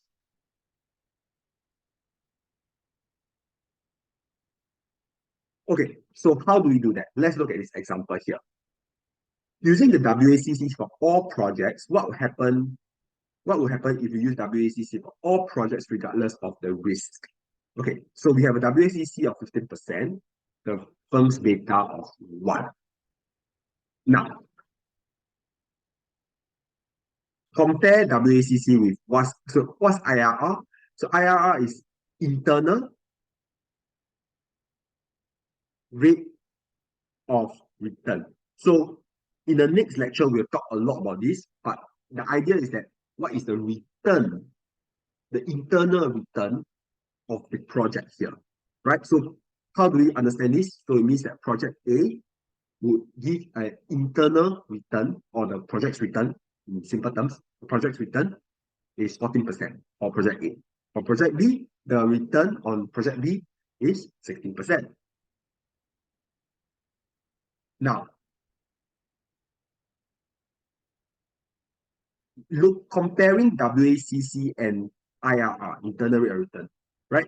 So compare, I'll use a different color, this and 15%, right? You say WACC is 15%.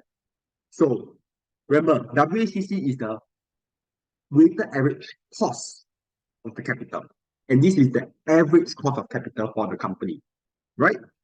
So you have the cost in WACC and you have the return in IRR. So with cost and return, we can do a comparison, right? We can say, okay, is your return more than the cost or your return is less than the cost, right? Because cost and return is what we are interested in finance, right? Return and cost. So WACC is the cost, in IRR is the return. Okay, so let's look at project A. 14% versus 14% return versus WACC cost of 15%. Should we accept or reject this project?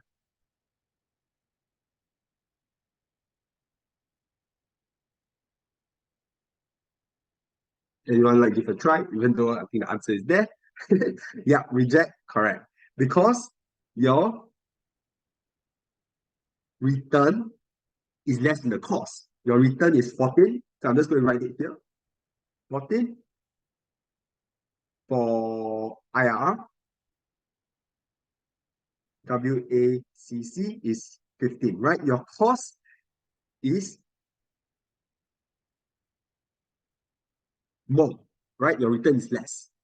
Now, project B, your return IRR is 16, your WACC is 15. Should you accept or reject? So your return is 16, your cost is only 15. So you should accept or reject.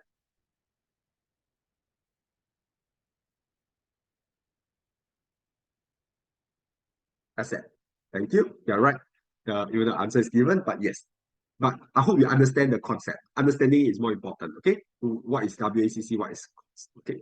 So now this is unadjusted. You just use the WACC, which is the average. But we understand from the last slide that this is not correct. We need to adjust the WACC because WACC measures average project, right? But this is very specific project. We're talking about project A. We're talking about project B. Just specific. So we need to adjust the WACC. Okay. So let's do the adjustment now. Okay. So how do we do adjustment? Okay, before we look at this a bit complicated slide, let's think about it first. How do we do adjustment? We do the adjustment using data of the project. So the firm data is 1, right? Anyone recall in the last lecture when we talk about beta, when beta is 1, what beta does this represent? Remember, there are 2 key betas that we talk about that we need to memorize and know. For beta 1, okay, okay, I see a comment, risk-free. Risk-free is what? Beta, or what's the value of risk-free? No, okay, no. Risk-free is 0, right? Recall. So very close. 1. So okay, let me recap. Yeah, no worries. Good try. So risk-free beta is 0. So RF beta is 0. Now, beta of 1 is RM, right? Market beta. Market beta is like S&P 500 beta. Nasdaq not really, but S&P. Let's think about S&P or a Straits Time Index in Singapore. Straits Time Index is equals to 1. Right? And yes, you're right. In systematic risk. Okay. So the firm beta is 1. Now, project beta is 0.6, which means that this project A is less risky compared to the firm, right? The firm is 1, your project is 0.6. And this project B is more risky than the firm, correct? Higher beta. Remember, beta is relative. We had a long discussion on beta last lecture. How is relative, how is compared to a market. In this case, it's compared to the firm, because we say the firm beta is 1. Now, in this case, by accepting project B and rejecting project A, you notice that we are accepting a high risk project and rejecting a low-risk project. Everyone can understand this? Because this is an important concept. That's why I'm spending a bit of time on this. Okay, so you are actually accepting a high-risk project now, because it's 1.2 compared to the project beta, firm beta of 1. Okay, now we're going to do the risk adjustment of the WACC. So how do we do a risk adjustment of WACC? Basically, we use the CAPM model. We don't use WACC anymore. So how do you use the CAPM model? So just ignore the graph at the moment. Let's just think about it first. For project A, so I'm just going to flip back, right? So project A, the beta is 0.6. So 0.6 is the beta. So recall your CAPM model is risk-free, right? So a risk-free rate is 7%, given by, risk-free rate is given by 7% here, right? Times 0.6 the beta, and times the market risk premium of 8%. And this was given a question, right? So I'm just going to flip back to show you the oh,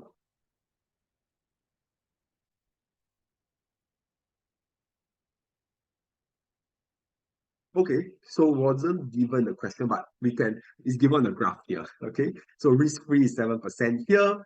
Your market risk premium is, so your market return is 15%. Can you see market return of 15%? Meaning we need to take 15% minus the risk-free rate of 7% equals to 8%, right? Market risk premium is return on market minus risk-free rate. So we calculate what's the beta for project A, this project A. We can use the CAPM model to calculate the beta for project B, right? So I'm just going to write the working for project B here. So it's 7% plus 1.2. Remember the beta for project B is 1.2 times 8% here, which is the market risk premium, right? This gives you 16.6.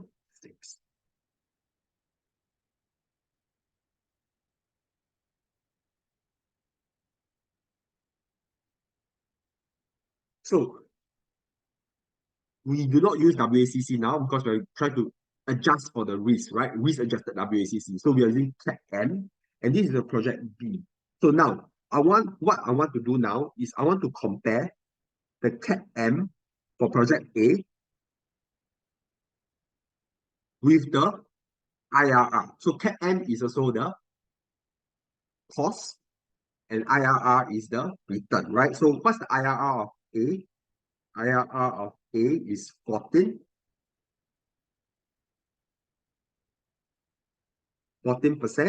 So now let's compare A. IRR 14 compared with CAPM, which gives you the cost, is 11.8. Now, should we accept A or reject A based on the CAPM model?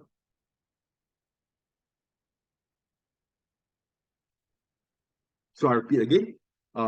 That's right, accept. So the IRR, the return is 14 now, compared to CAPM, which is the cost, 11.8. So the return is more than the cost, right? So you accept. Now, for project B, I'm just going to write it here.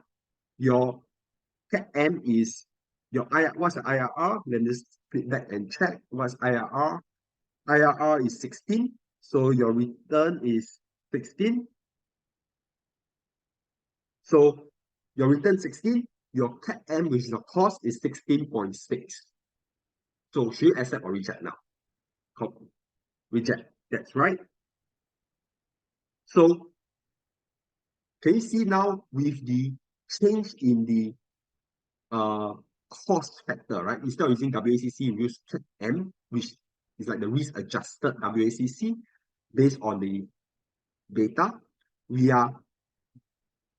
are concluding differently, right? Previously, it was as reject A, accept B, and now we accept A, reject B. And this is exactly what the correct method of doing. Correct method meaning we should adjust the cost factor with the risk, meaning using the CAPM instead of WACC. And so this is what is presented on this diagram here, what is happening is that the CAPM, remember CAPM falls on the security market line, remember the line? All CAPM falls on security market line, and so by using CAPM, we adjust for the risk, and therefore what we're calculating here gives you the value here, right? And what we're calculating here gives you the value on this SML line, right? Security market line.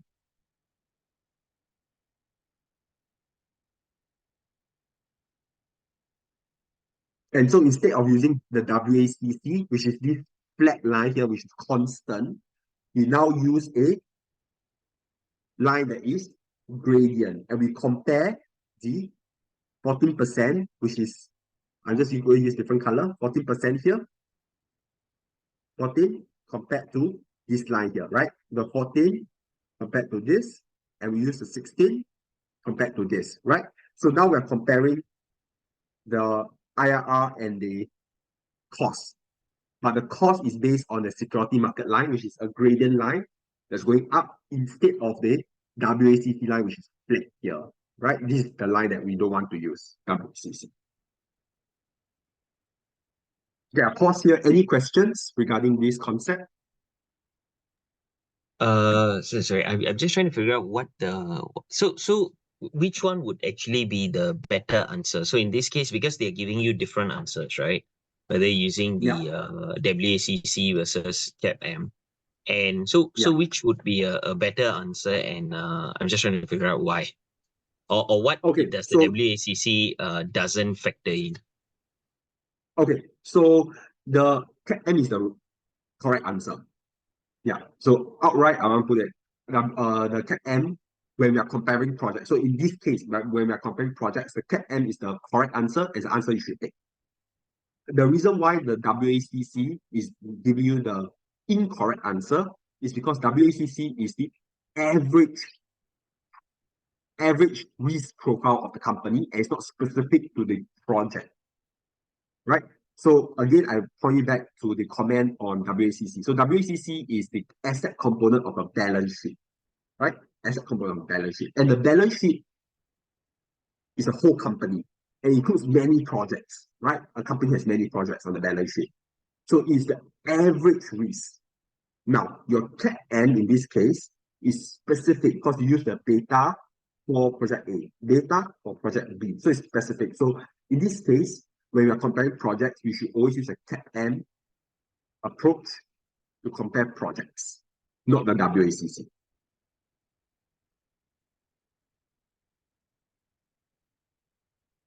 Okay. The comment that I talk about is written here. In case you want something that's written, you can reference to this slide here, average.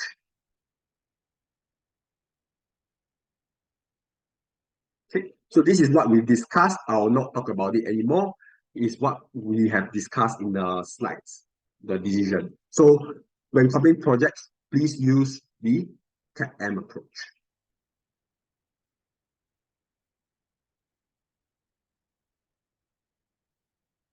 Because your WACC will give you the wrong, incorrect decisions, whether to reject or accept the project, because it's based on average.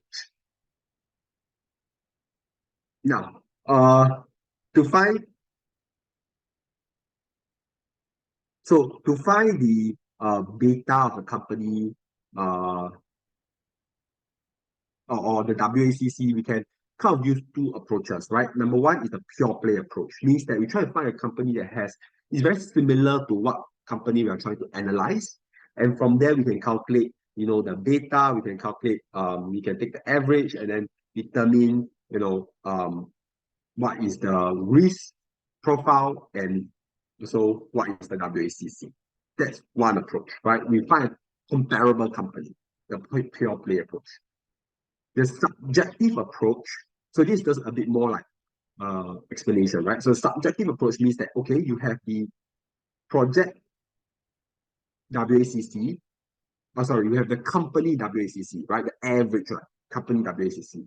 And how do you determine the project related WACC or the risk adjusted WACC, we can use the agreed. We just say, okay, is a project more risky than the company or less risky company? So we just do like a adjustment, like oh, higher risk or lower risk, then we minus away something, right? Like a small discount. So that's the subjective approach. So two approaches to determine a project WACC.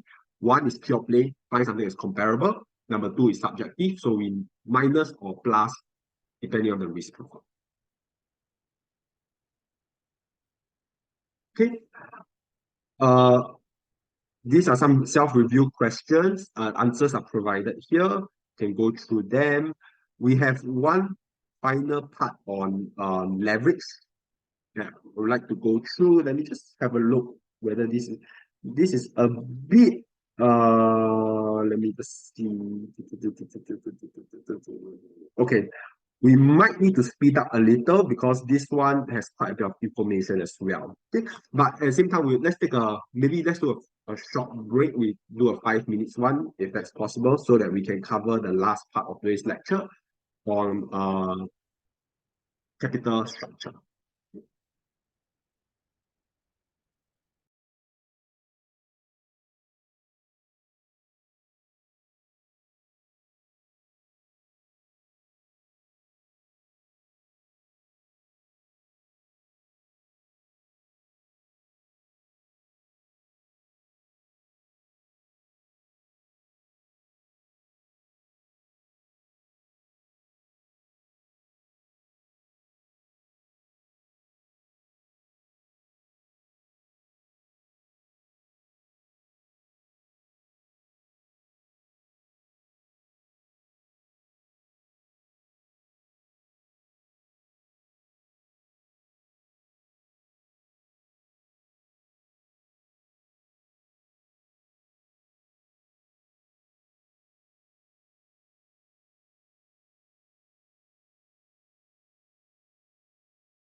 All right. So a bit a shorter break. Apologize for that because we do have quite a bit to cover before the end of the lecture. It might have went a little too slow at the start. But don't worry, let's see what we can do on this last part on capital structure. Okay, hopefully it's not that complex, although at the end there is a bit of this theoretical part which usually a bit tougher to understand. Okay, but let's try to understand the overview first. Okay. So capital structure, we know that a firm has, or like when we talk about, right, the balance sheet, it has asset and asset equals to debt plus equity, right? That's the capital structure here. Now, we have this thing called capital restructuring. So what it means that without changing the amount of asset in the company, we are just shifting between the debt and equity. Shifting. So what does this mean? It means that, okay, I would increase my leverage, increase the debt, and decrease the equity, right? So we are shifting between it, so much so that, okay, there's no change in overall asset quantum. But what we can do is we repurchase, we so-called sell the shares, and then we purchase, increase the debt. So repurchase new shares, and then we issue more debt, right? So this increased leverage. Deleveraging is we issue new shares and retire the debt, meaning we reduce the debt and we increase the equity. So net, there's no change. That's what we call restructuring. Capital restructuring means no change in the asset debt. Okay. So recall that in lecture 1, we talk about the goal of financial management, right? And the answer is kind of here. What's the goal that we mentioned about? It is to maximize shareholders' wealth, right? And not to maximize market capitalization. Okay, I hope that makes sense. It's not to maximize market share. It's to maximize market shareholder wealth. And how do we do that? We maximize the value of the firm, value, and we minimize the WACC, right? WACC represents the cost. So we increase the value. Value can be in terms of the IRR, right? The returns, and reduce costs. So by increasing the value, reducing costs, we maximize the shareholder value.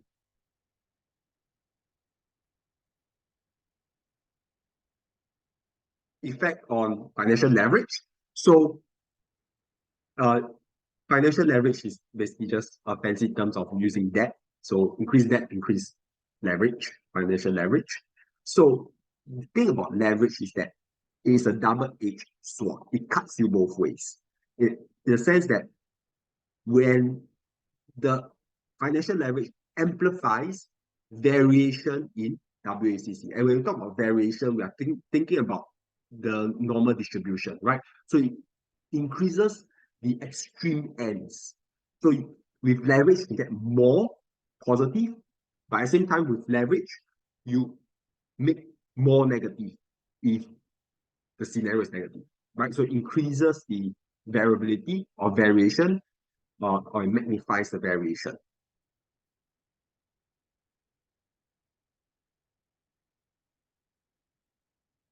Okay. So it magnifies the EPS, which is earning per share. Earning per share based on lecture 1 is calculated using net income divided by the total number of outstanding shares. It also increases the variation for ROE, which is net income divided by equity, right? Return on equity is ROE. So we ignore tax at the moment. Okay, so this is a comment, we're just not going to go through. It does increase the variability that we talked about earlier. Okay, so this is a good example here. So what is happening here? We have two scenarios. The current scenario has zero debt, right? Can we see zero debt? So everything is in form of equity. Now, in the proposed scenario, we have an equal proportion of debt, equal proportion of equity. And now we're going to see the variation in the EPS and ROE. So we give three scenarios here. We have the recession scenario, the expected, and expansion. Now, in the original capital structure, no debt, we can calculate, of course, no debt, no interest, or zero here. We can calculate net income as given, and we can calculate the ROE and EPS. Okay, so this is all calculated for you. Now, what we're interested in is the proposed scenario. We have a half, 40 million debt, right? Half is debt. So by doing that, we have to pay interest regardless of the scenario, regardless of recession, expected or expansion. However, what happens to ROE? Can you see something that is happening? Okay, in a recession, the ROE is 2.5 based on the calculation. And how you calculate ROE? You just take your net income divided by equity. Can you see that it's 2.5 versus in a recession is 6.25. So it's even lower with that. Now let's look at expansion.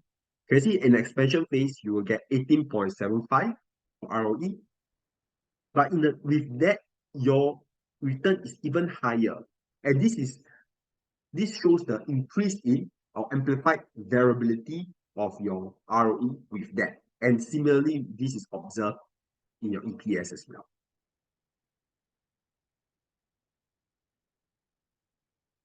So this example kind of illustrates how that increases both the downside and upside scenario for ROE and EPS.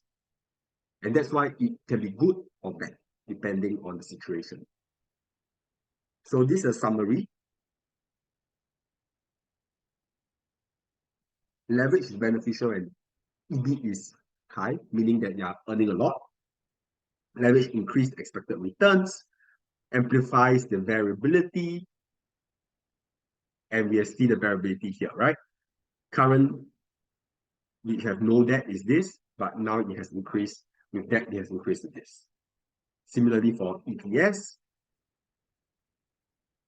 leverage increased the risk of ownership for shareholders. So with more debt, as a shareholder, you are taking on more risk as well, right? So there is I guess a sweet spot for amount of debt, amount of equity, and this is something that we'll discuss in a little bit.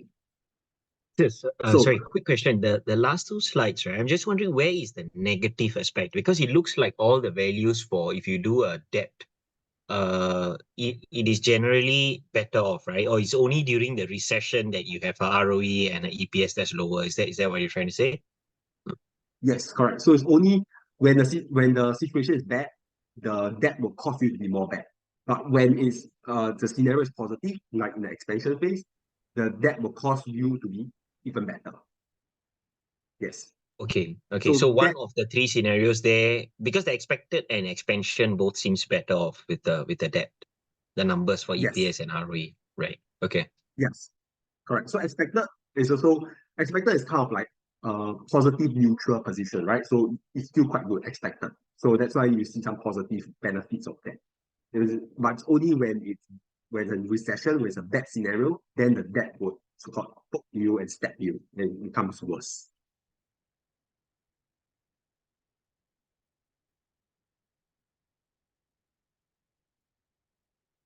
Okay, so the difference between expansion, recession is actually just based on EBIT, right? So the question is, what EBIT amount would be beneficial for that? What EBIT amount would be beneficial with no debt? So this is where we calculate the break-even EBIT, because your EBIT is the one that actually controls whether debt is good or bad, right? Of course, the EBIT is earning before interest and tax. Earning is really based on the scenario, right? If it's a recession, of course, your earnings is less, right? That's why we can relate recession with the count EBIT, right? So with this, we can actually calculate the structure, the break-even EBIT. So how do we calculate break-even EBIT? So we know EBIT is something we calculate. So if we use the EPS formula, right? Remember, EPS is earnings divided by number of shares, right? Or equity, right? So EPS is just EBIT divided by shares. So where is the 400K? Let's flip over to the question here. So number of shares outstanding, 400, right? In the current scenario. This is the current. Now, this earnings per share will equals to the proposed scenario, okay, of EBIT minus, okay, why is there minus 400? Because there is a interest that we need to consider, right? So let me just flip back to the example. Can you see here? There's the interest amount of 400 that you have to pay regardless of the scenario. Because this is based on interest of your debt of 4 million. And the amount is given here, right? Interest of 10%, and you have 4 million. So it's 400. Sorry, 4,000.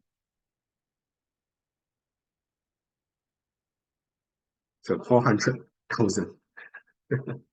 Okay. And then last but not least, we have your number of shares. And why is it 200? Because I'm just going to flip back again. Apologies that I'm flipping here and there. Your outstanding share is 200 here. Just want to show you the numbers. Okay. So by equating the earnings per share of the original versus the proposed, you can calculate, you can use algebra and find what's the EBIT. You find what's the EBIT, and you calculate EBIT is 800. So what does this 800 means? This is the important part. So what does 800 means? So 800 means that if it's beyond the 800 mark, it's good. If your EBIT amount is beyond 800, leverage is good. Leverage means having debt is good. If it's below the 800 mark, leverage is not good. Okay. Let's verify this claim. Let's look at this. Okay. Expected. Is it beyond 800 mark? Yes. Right? 1,000. So leverage is good. Is it true? Yes. Leverage is good. Can you see that? Leverage here is good. Leverage gives you more.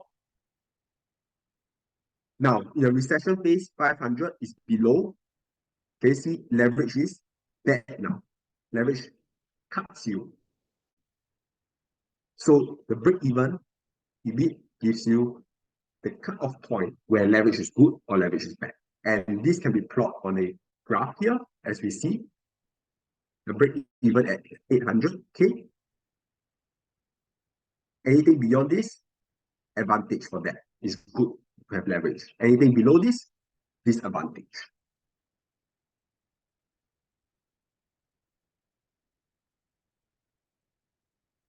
Is written here in case you want to have something written down.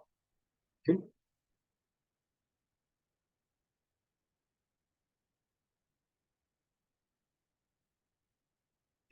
So this is an example on the leverage. I think given that we do not have so much time, because the answer is given here, I encourage you to have a look.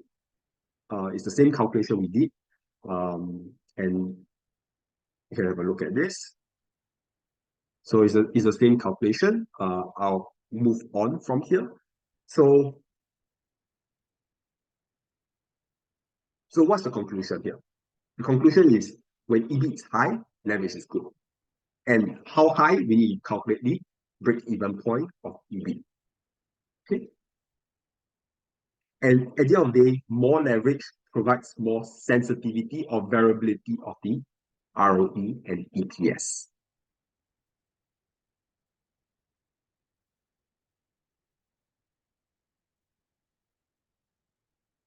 So there's this question, does leverage affect the firm value and WACC? So we know that leverage affects ROE, affects EPS.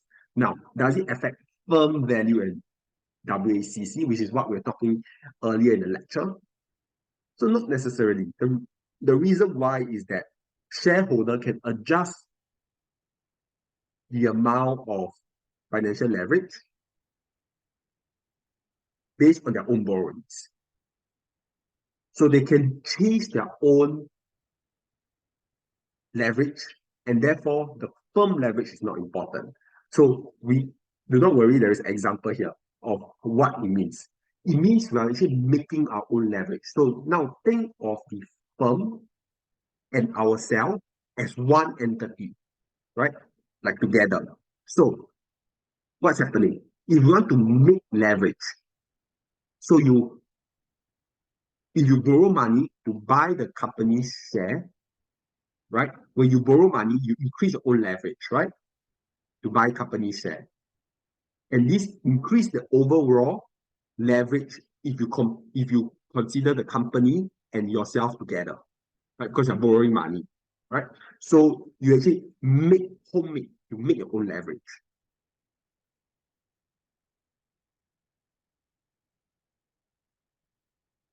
Now, to unleveraged component, sorry, this thing's happening again. To make an unleveraged component, what do?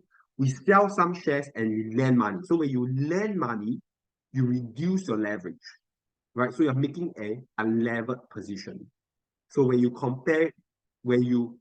consolidate the firm and yourself together, there's less leverage now. Yeah, I hope everyone can see that. The difference between homemade leverage. And we have an example here. Okay, we are going to use the same example as seen here.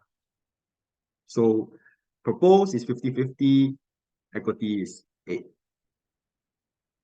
million, right? The current.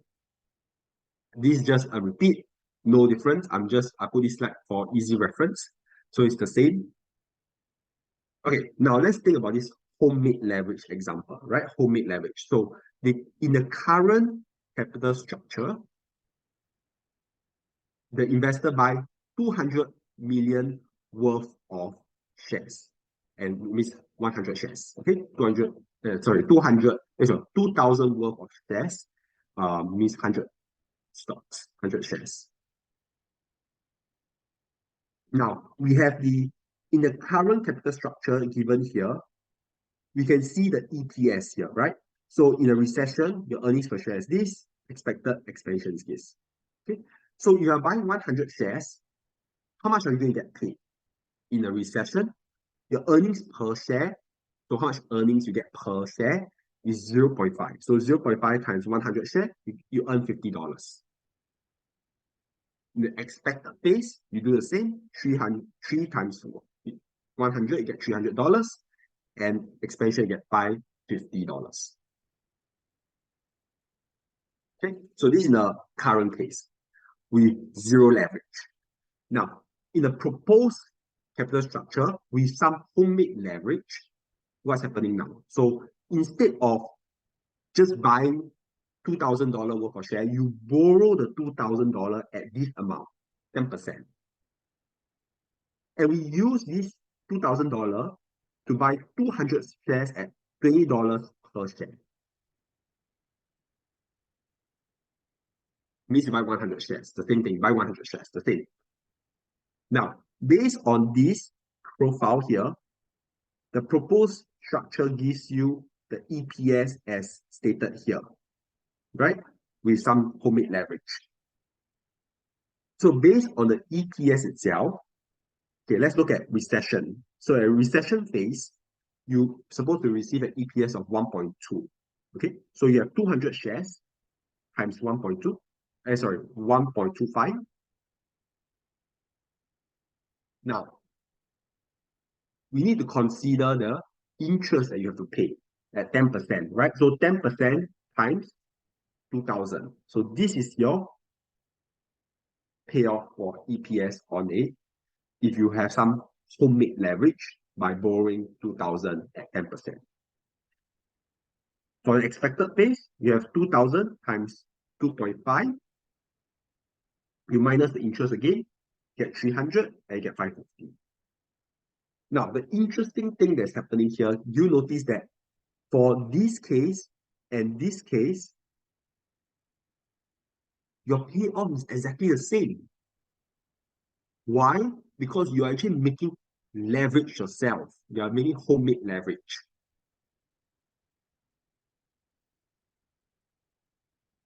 Sorry, I don't quite understand the comparison here because it seems like you're comparing apples and oranges because your capital structure one, the EPS is different from your proposed capital structure, right? Shouldn't the EPS be the same and then you check with homemade leverage? Or because if you come up with different EPS, then how do you compare them both and say they are the same? I can't understand that. Okay. The reason why the EPS is different because for the second proposed, so for the proposed capital structure, remember this proposed capital structure has no leverage, right? So I'm just going to flip back here. The proposed capital structure was this one, right? So 1.2, 2.5, and 3.7, meaning there's no debt here. Now, okay, so maybe the terminology is a bit um confusing. So this one, maybe I should change this, not instead of current. This one is with the debt, with debt inside, right? So the current is already the company has a debt already, right? The company has a debt, and you don't make your own debt. Now, in this one is where there is no debt inside the company structure, and you make your own debt. So Okay, if now you read, yes. ah, I get what you're yeah. saying. Right. So Okay. I think I should change this. Yeah, I'll change this slide. This is a bit confusing here, right? So yeah, that's why it's become the same.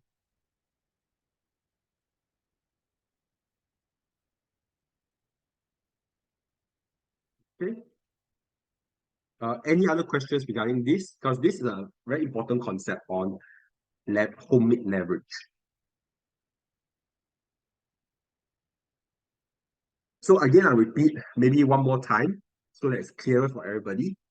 In this structure here, this one here, if you look at the EPS, this is the EPS where the company already make some already have the debt.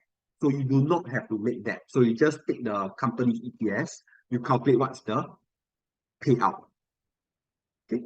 Now, in the second case, sorry, in the second case, this one here, this one, you are using the company case where there is no debt at all, right? Meaning you are using the company case here where there is no debt here. And then you make your own debt.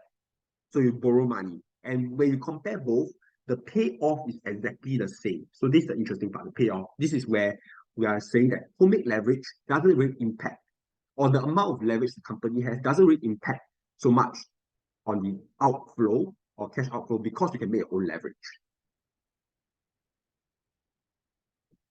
Uh, so if the payoff is saying, why should we adopt?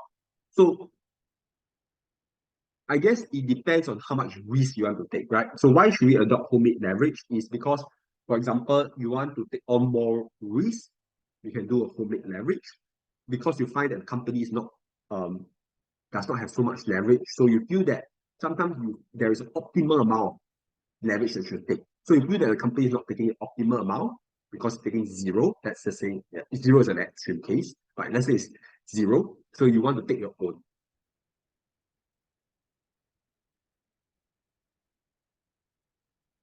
Yes, yes. Now is the investor perspective. Yes. So this is the investor perspective. You create your own leverage using investor perspective. That's right.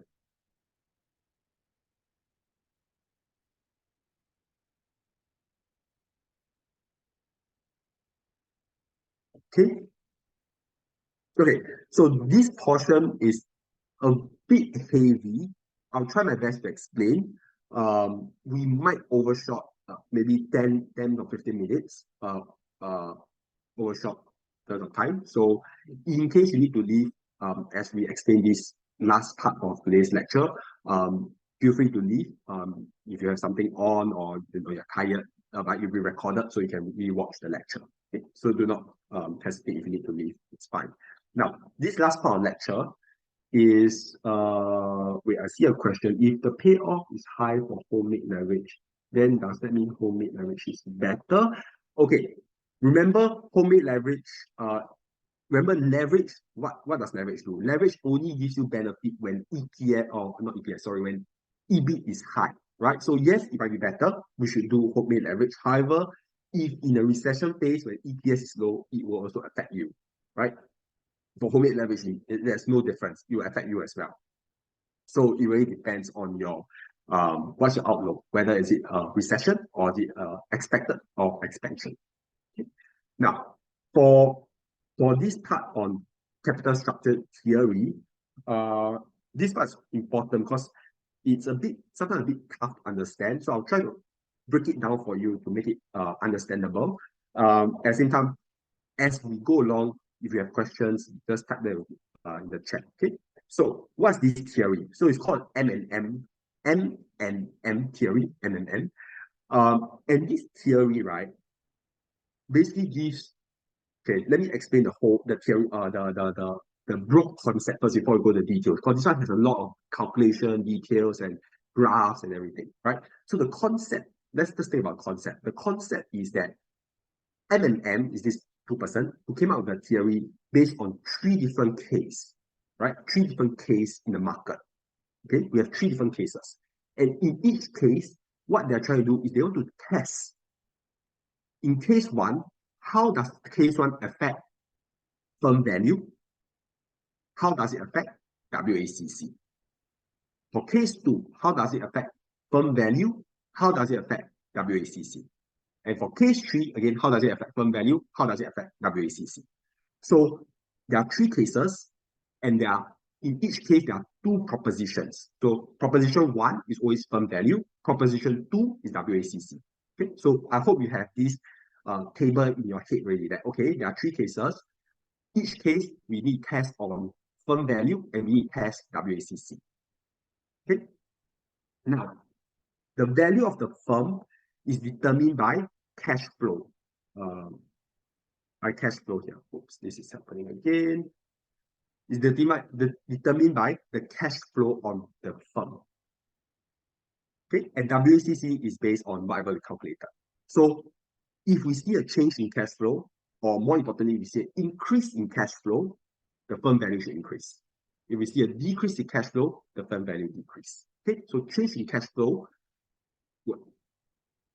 would affect the firm value. Now, the three cases that we're going to talk about. In the first case, we are going to talk about the perfect market condition scenario where there is no tax and no bankruptcy costs, meaning that the firm will never bankrupt. Or if it bankrupt, there's no cost in it. Case two, there is tax and there is bankruptcy costs.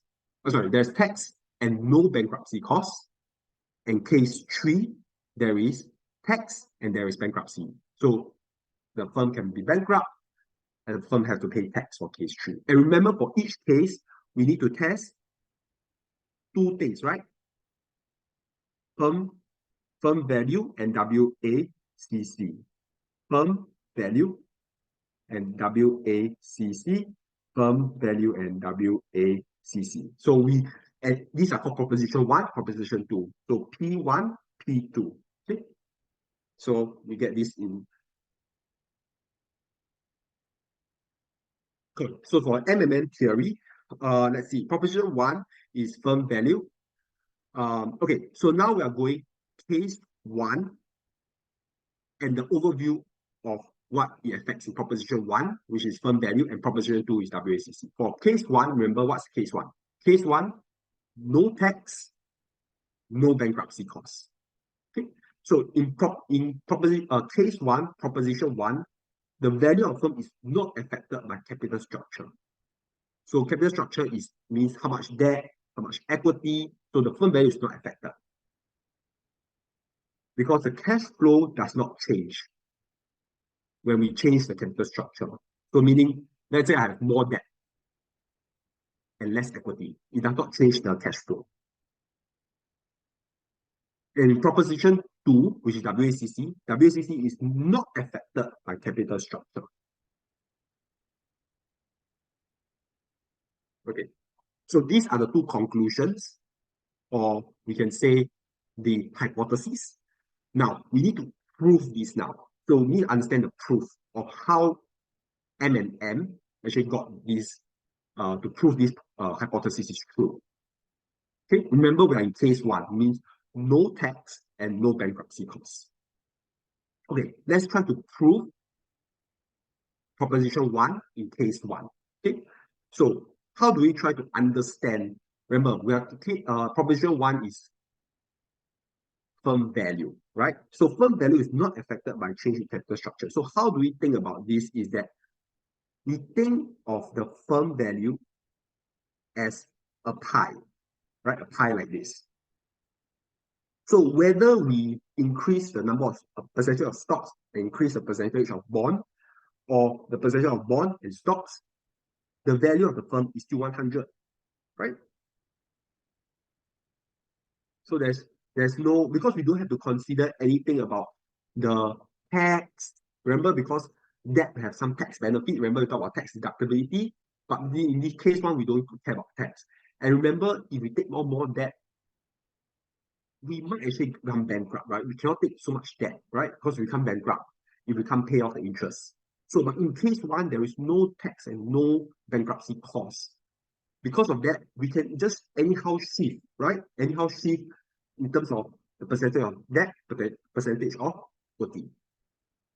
Does anyone understand this?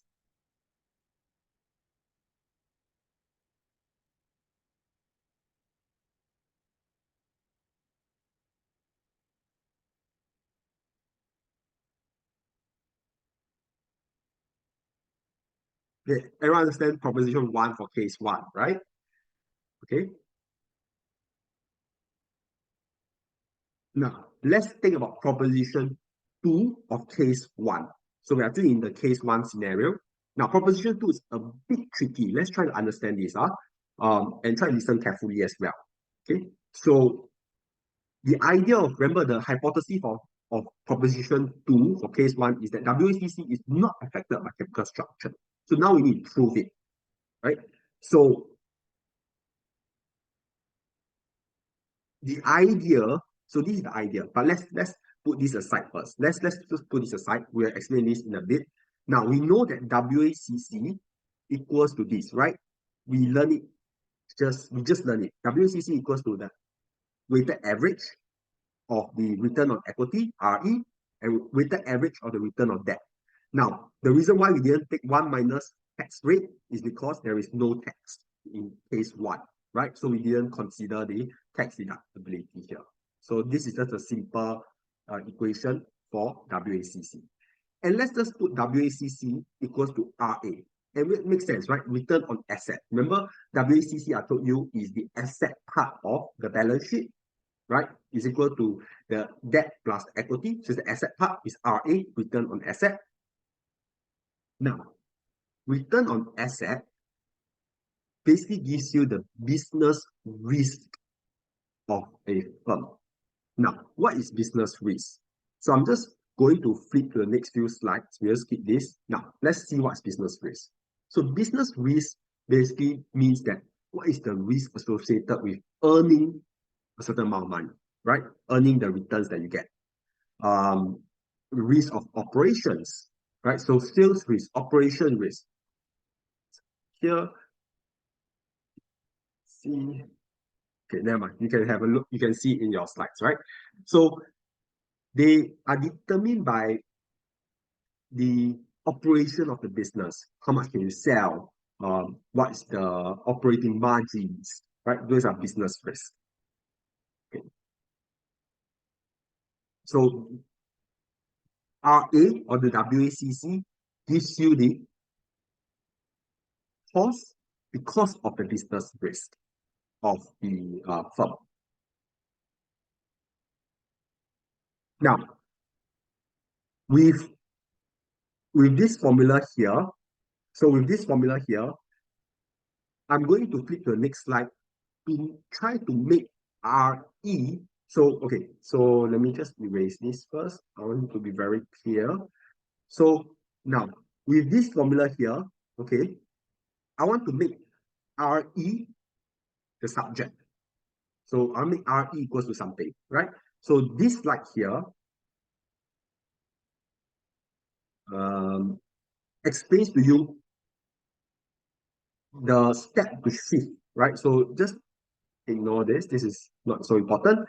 So what's happening here? You start off with sorry, let me just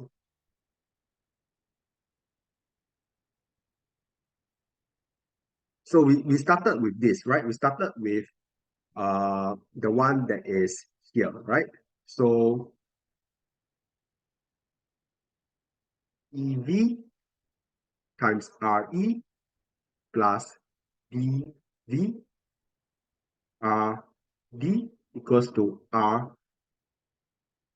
right? That's what we started there. This WACC formula, right? So we can do some shifting. So what's happening here? I shift this one here, right? I shift it, so become a minus D divided by V, right? Times RD. So you have this. Then what do? I multiply. I want to get rid of the EV, right? So I multiply the whole thing by VE, right? Remember when you multiply by VE, what happens is we can do like this. We can cancel, right? So we can remove that. This can remove this whole thing here. And then from here, we multiply in. We do the hopping method like that. So we get this and get EV minus EV times this. So it's just some algebra manipulation. And then what do? We know that the value of the firm equals to E plus D, right? The firm value is equals to equity plus debt, right? So it equals equity plus debt divided by equity. So I split this up here like that. Now, in this case, for this side, I can do cancel, and come D divided by E. Now, in this case, I can split this divide equals to 1 plus D divided by E. Right? Everyone can understand this, right? Because equals to E divided by E plus D divided by E. E divided by E is 1. So it's 1, like that. And then what do I do now? I use my hop method, meaning I just multiply it, RA plus DE times RA. Now this looks very common, right? DE. So what do? We bring the DE out. So we bring the DE out. So it becomes RA minus RD here. And what does this give us? Recall that we mentioned RA is business risk. So I'm not supposed to cancel this. RA is business risk. So this component now becomes this thing called financial risk. And then I think the follow-up question is, okay, what is financial risk? Right? So financial risk is associated with how the company finances its operation, right? So it's about the capital structure. Like, okay, how much is it financing based on debt? How much is it financing based on equity? Right? Okay. So it's financial, it's how the company is financing the operations. Now, so I go back to this slide here. So this is, I have proof. Oh, okay, this is not good. Let's see if I can erase this.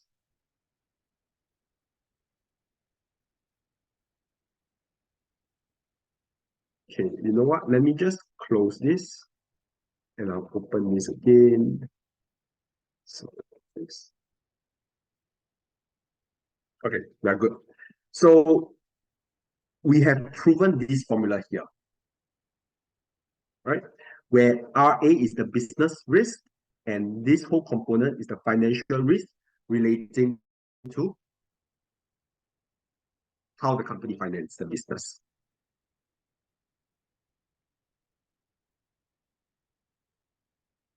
With this, let's go back to the chunk of explanation here. Okay, what is happening? So the hypothesis is that WACC is not affected by capital structure.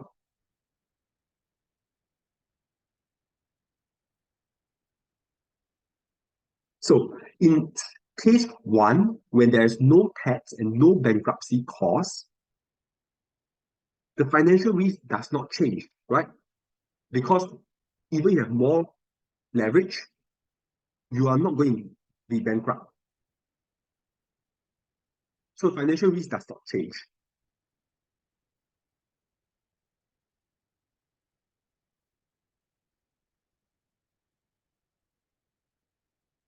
And your R,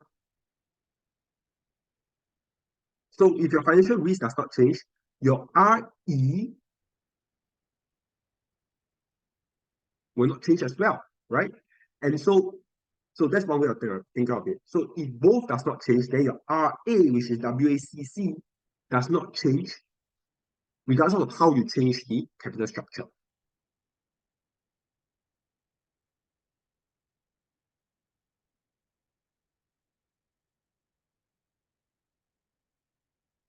So that's one way of thinking of it. Everyone got that point? Why RA does not change? So that's one method of analyzing this. So I don't quite get what you mean by the financial risk does not change if you take more leverage. Okay, so why financial risk does not change? Because there is no risk of bankruptcy, right? Because in case one is a perfect scenario, no debt and no bankruptcy.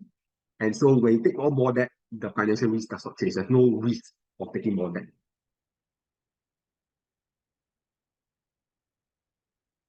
And when you mean by more debt, this is referring to it's nothing to do with the homemade debt, right? This is the debt of the company. Yeah, the whole debt, Okay. that's just one, that's over. Yeah. Okay. So that's one way of thinking about it. The second way to think about it is here. So that's one way to think about it. So second way to think about this is this thing. So when you issue more debt, okay, when there's more debt in the market, and sorry, when the company issue more debt, the return that the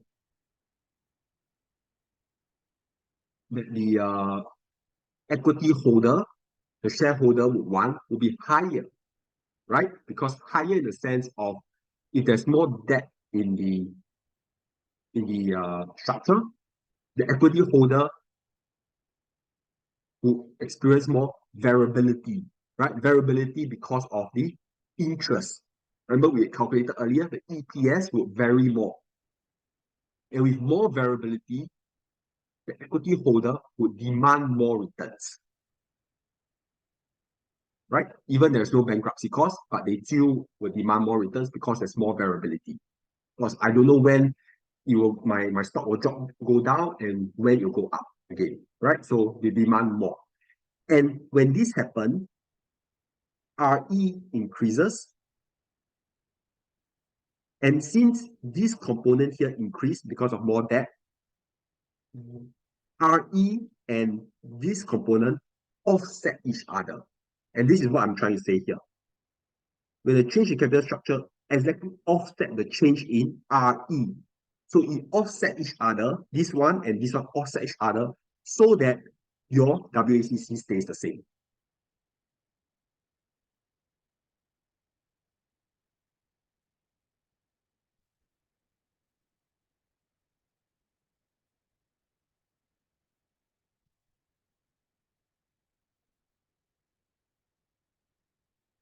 So this is the proof for your case one, proposition two, in a scenario where there is no tax and no bankruptcy cost, to show you that WACC is not affected by capital structure.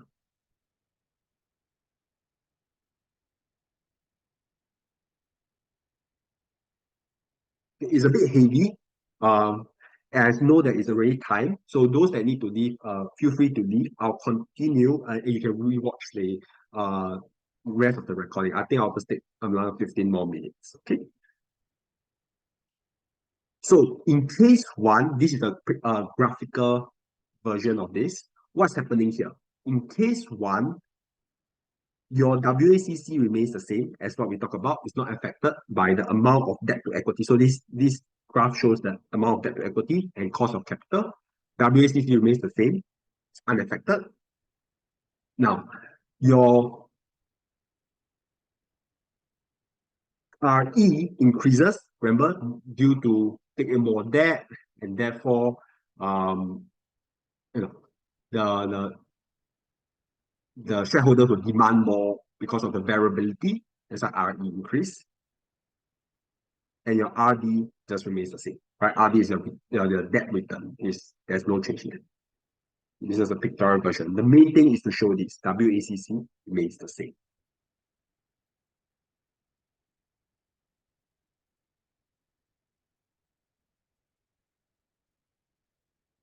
So this is an example. I encourage you to go through this. Um, the workings are provided. You can have a look at this.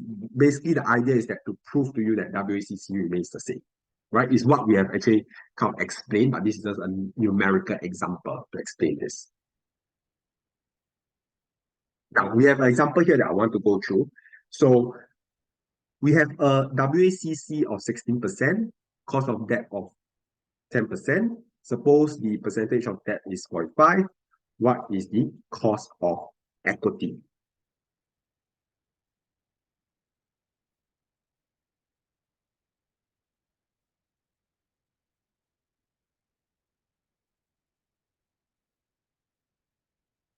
So if we're going to flip back here, let's look at the formula here. So cost of equity, sorry, this is a bit messy. Cost of equity equals to RA plus RA minus RD times D divided by E, right? So using this formula, let's just go back to this question. So what's the cost of equity? So cost of equity is given by RA, which is WACC, 16%, plus 16% RA minus RD, which is 10%, times, suppose the percentage of debt is 45. So 45% divided by, what's the amount of equity? Equity is 100 minus 45, right? Which is 55% here.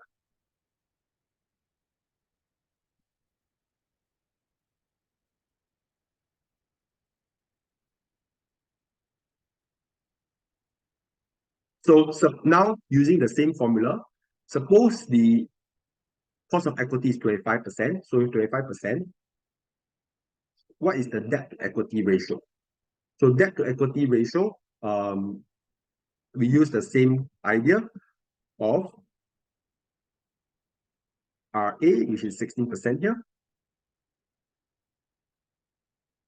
plus 16% minus 10%,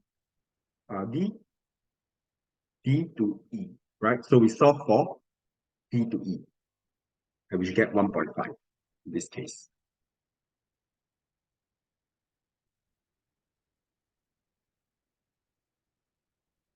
What is the percentage of debt?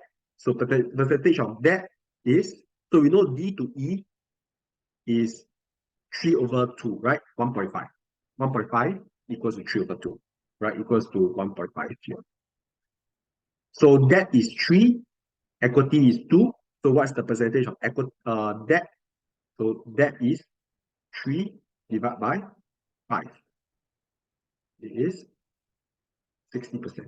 So how I get 5? 5 is simply 3 plus 2, right? Because this 3 plus 2 is the value of the firm.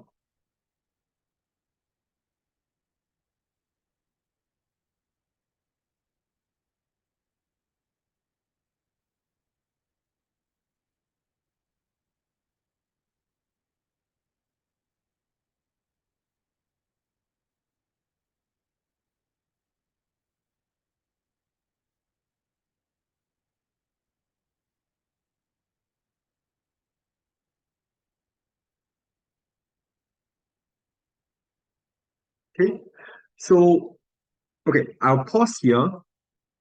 I'll take a poll. Would you prefer that we continue the lesson now, or would you prefer that I do a recording? So there are three options: continue lesson, do a recording and upload a recording for the last few cases, or number three is we go through this in the next lecture. Because I don't want to rush through things. So there are three options: continue, if you can stay, do a recording and upload the last part, or continue the next lecture. Next lecture. Okay. Any objections for next lecture? Next lecture. Okay. Okay. I see. So far, no one objecting that. Okay, so instead of rushing through, because I noticed that we still have quite a bit more calculations, so I don't want to rush through them. So based on this, we'll do it in the next lecture for case 2, and then we'll continue the next lecture. Next lecture, maybe we'll try to go a bit faster because I think there's also quite a bit to cover in the next lecture, but we'll try to finish this. Okay, so we do not rush through it. At the same time, we can ask questions as well. Right? So let me just pause the recording here.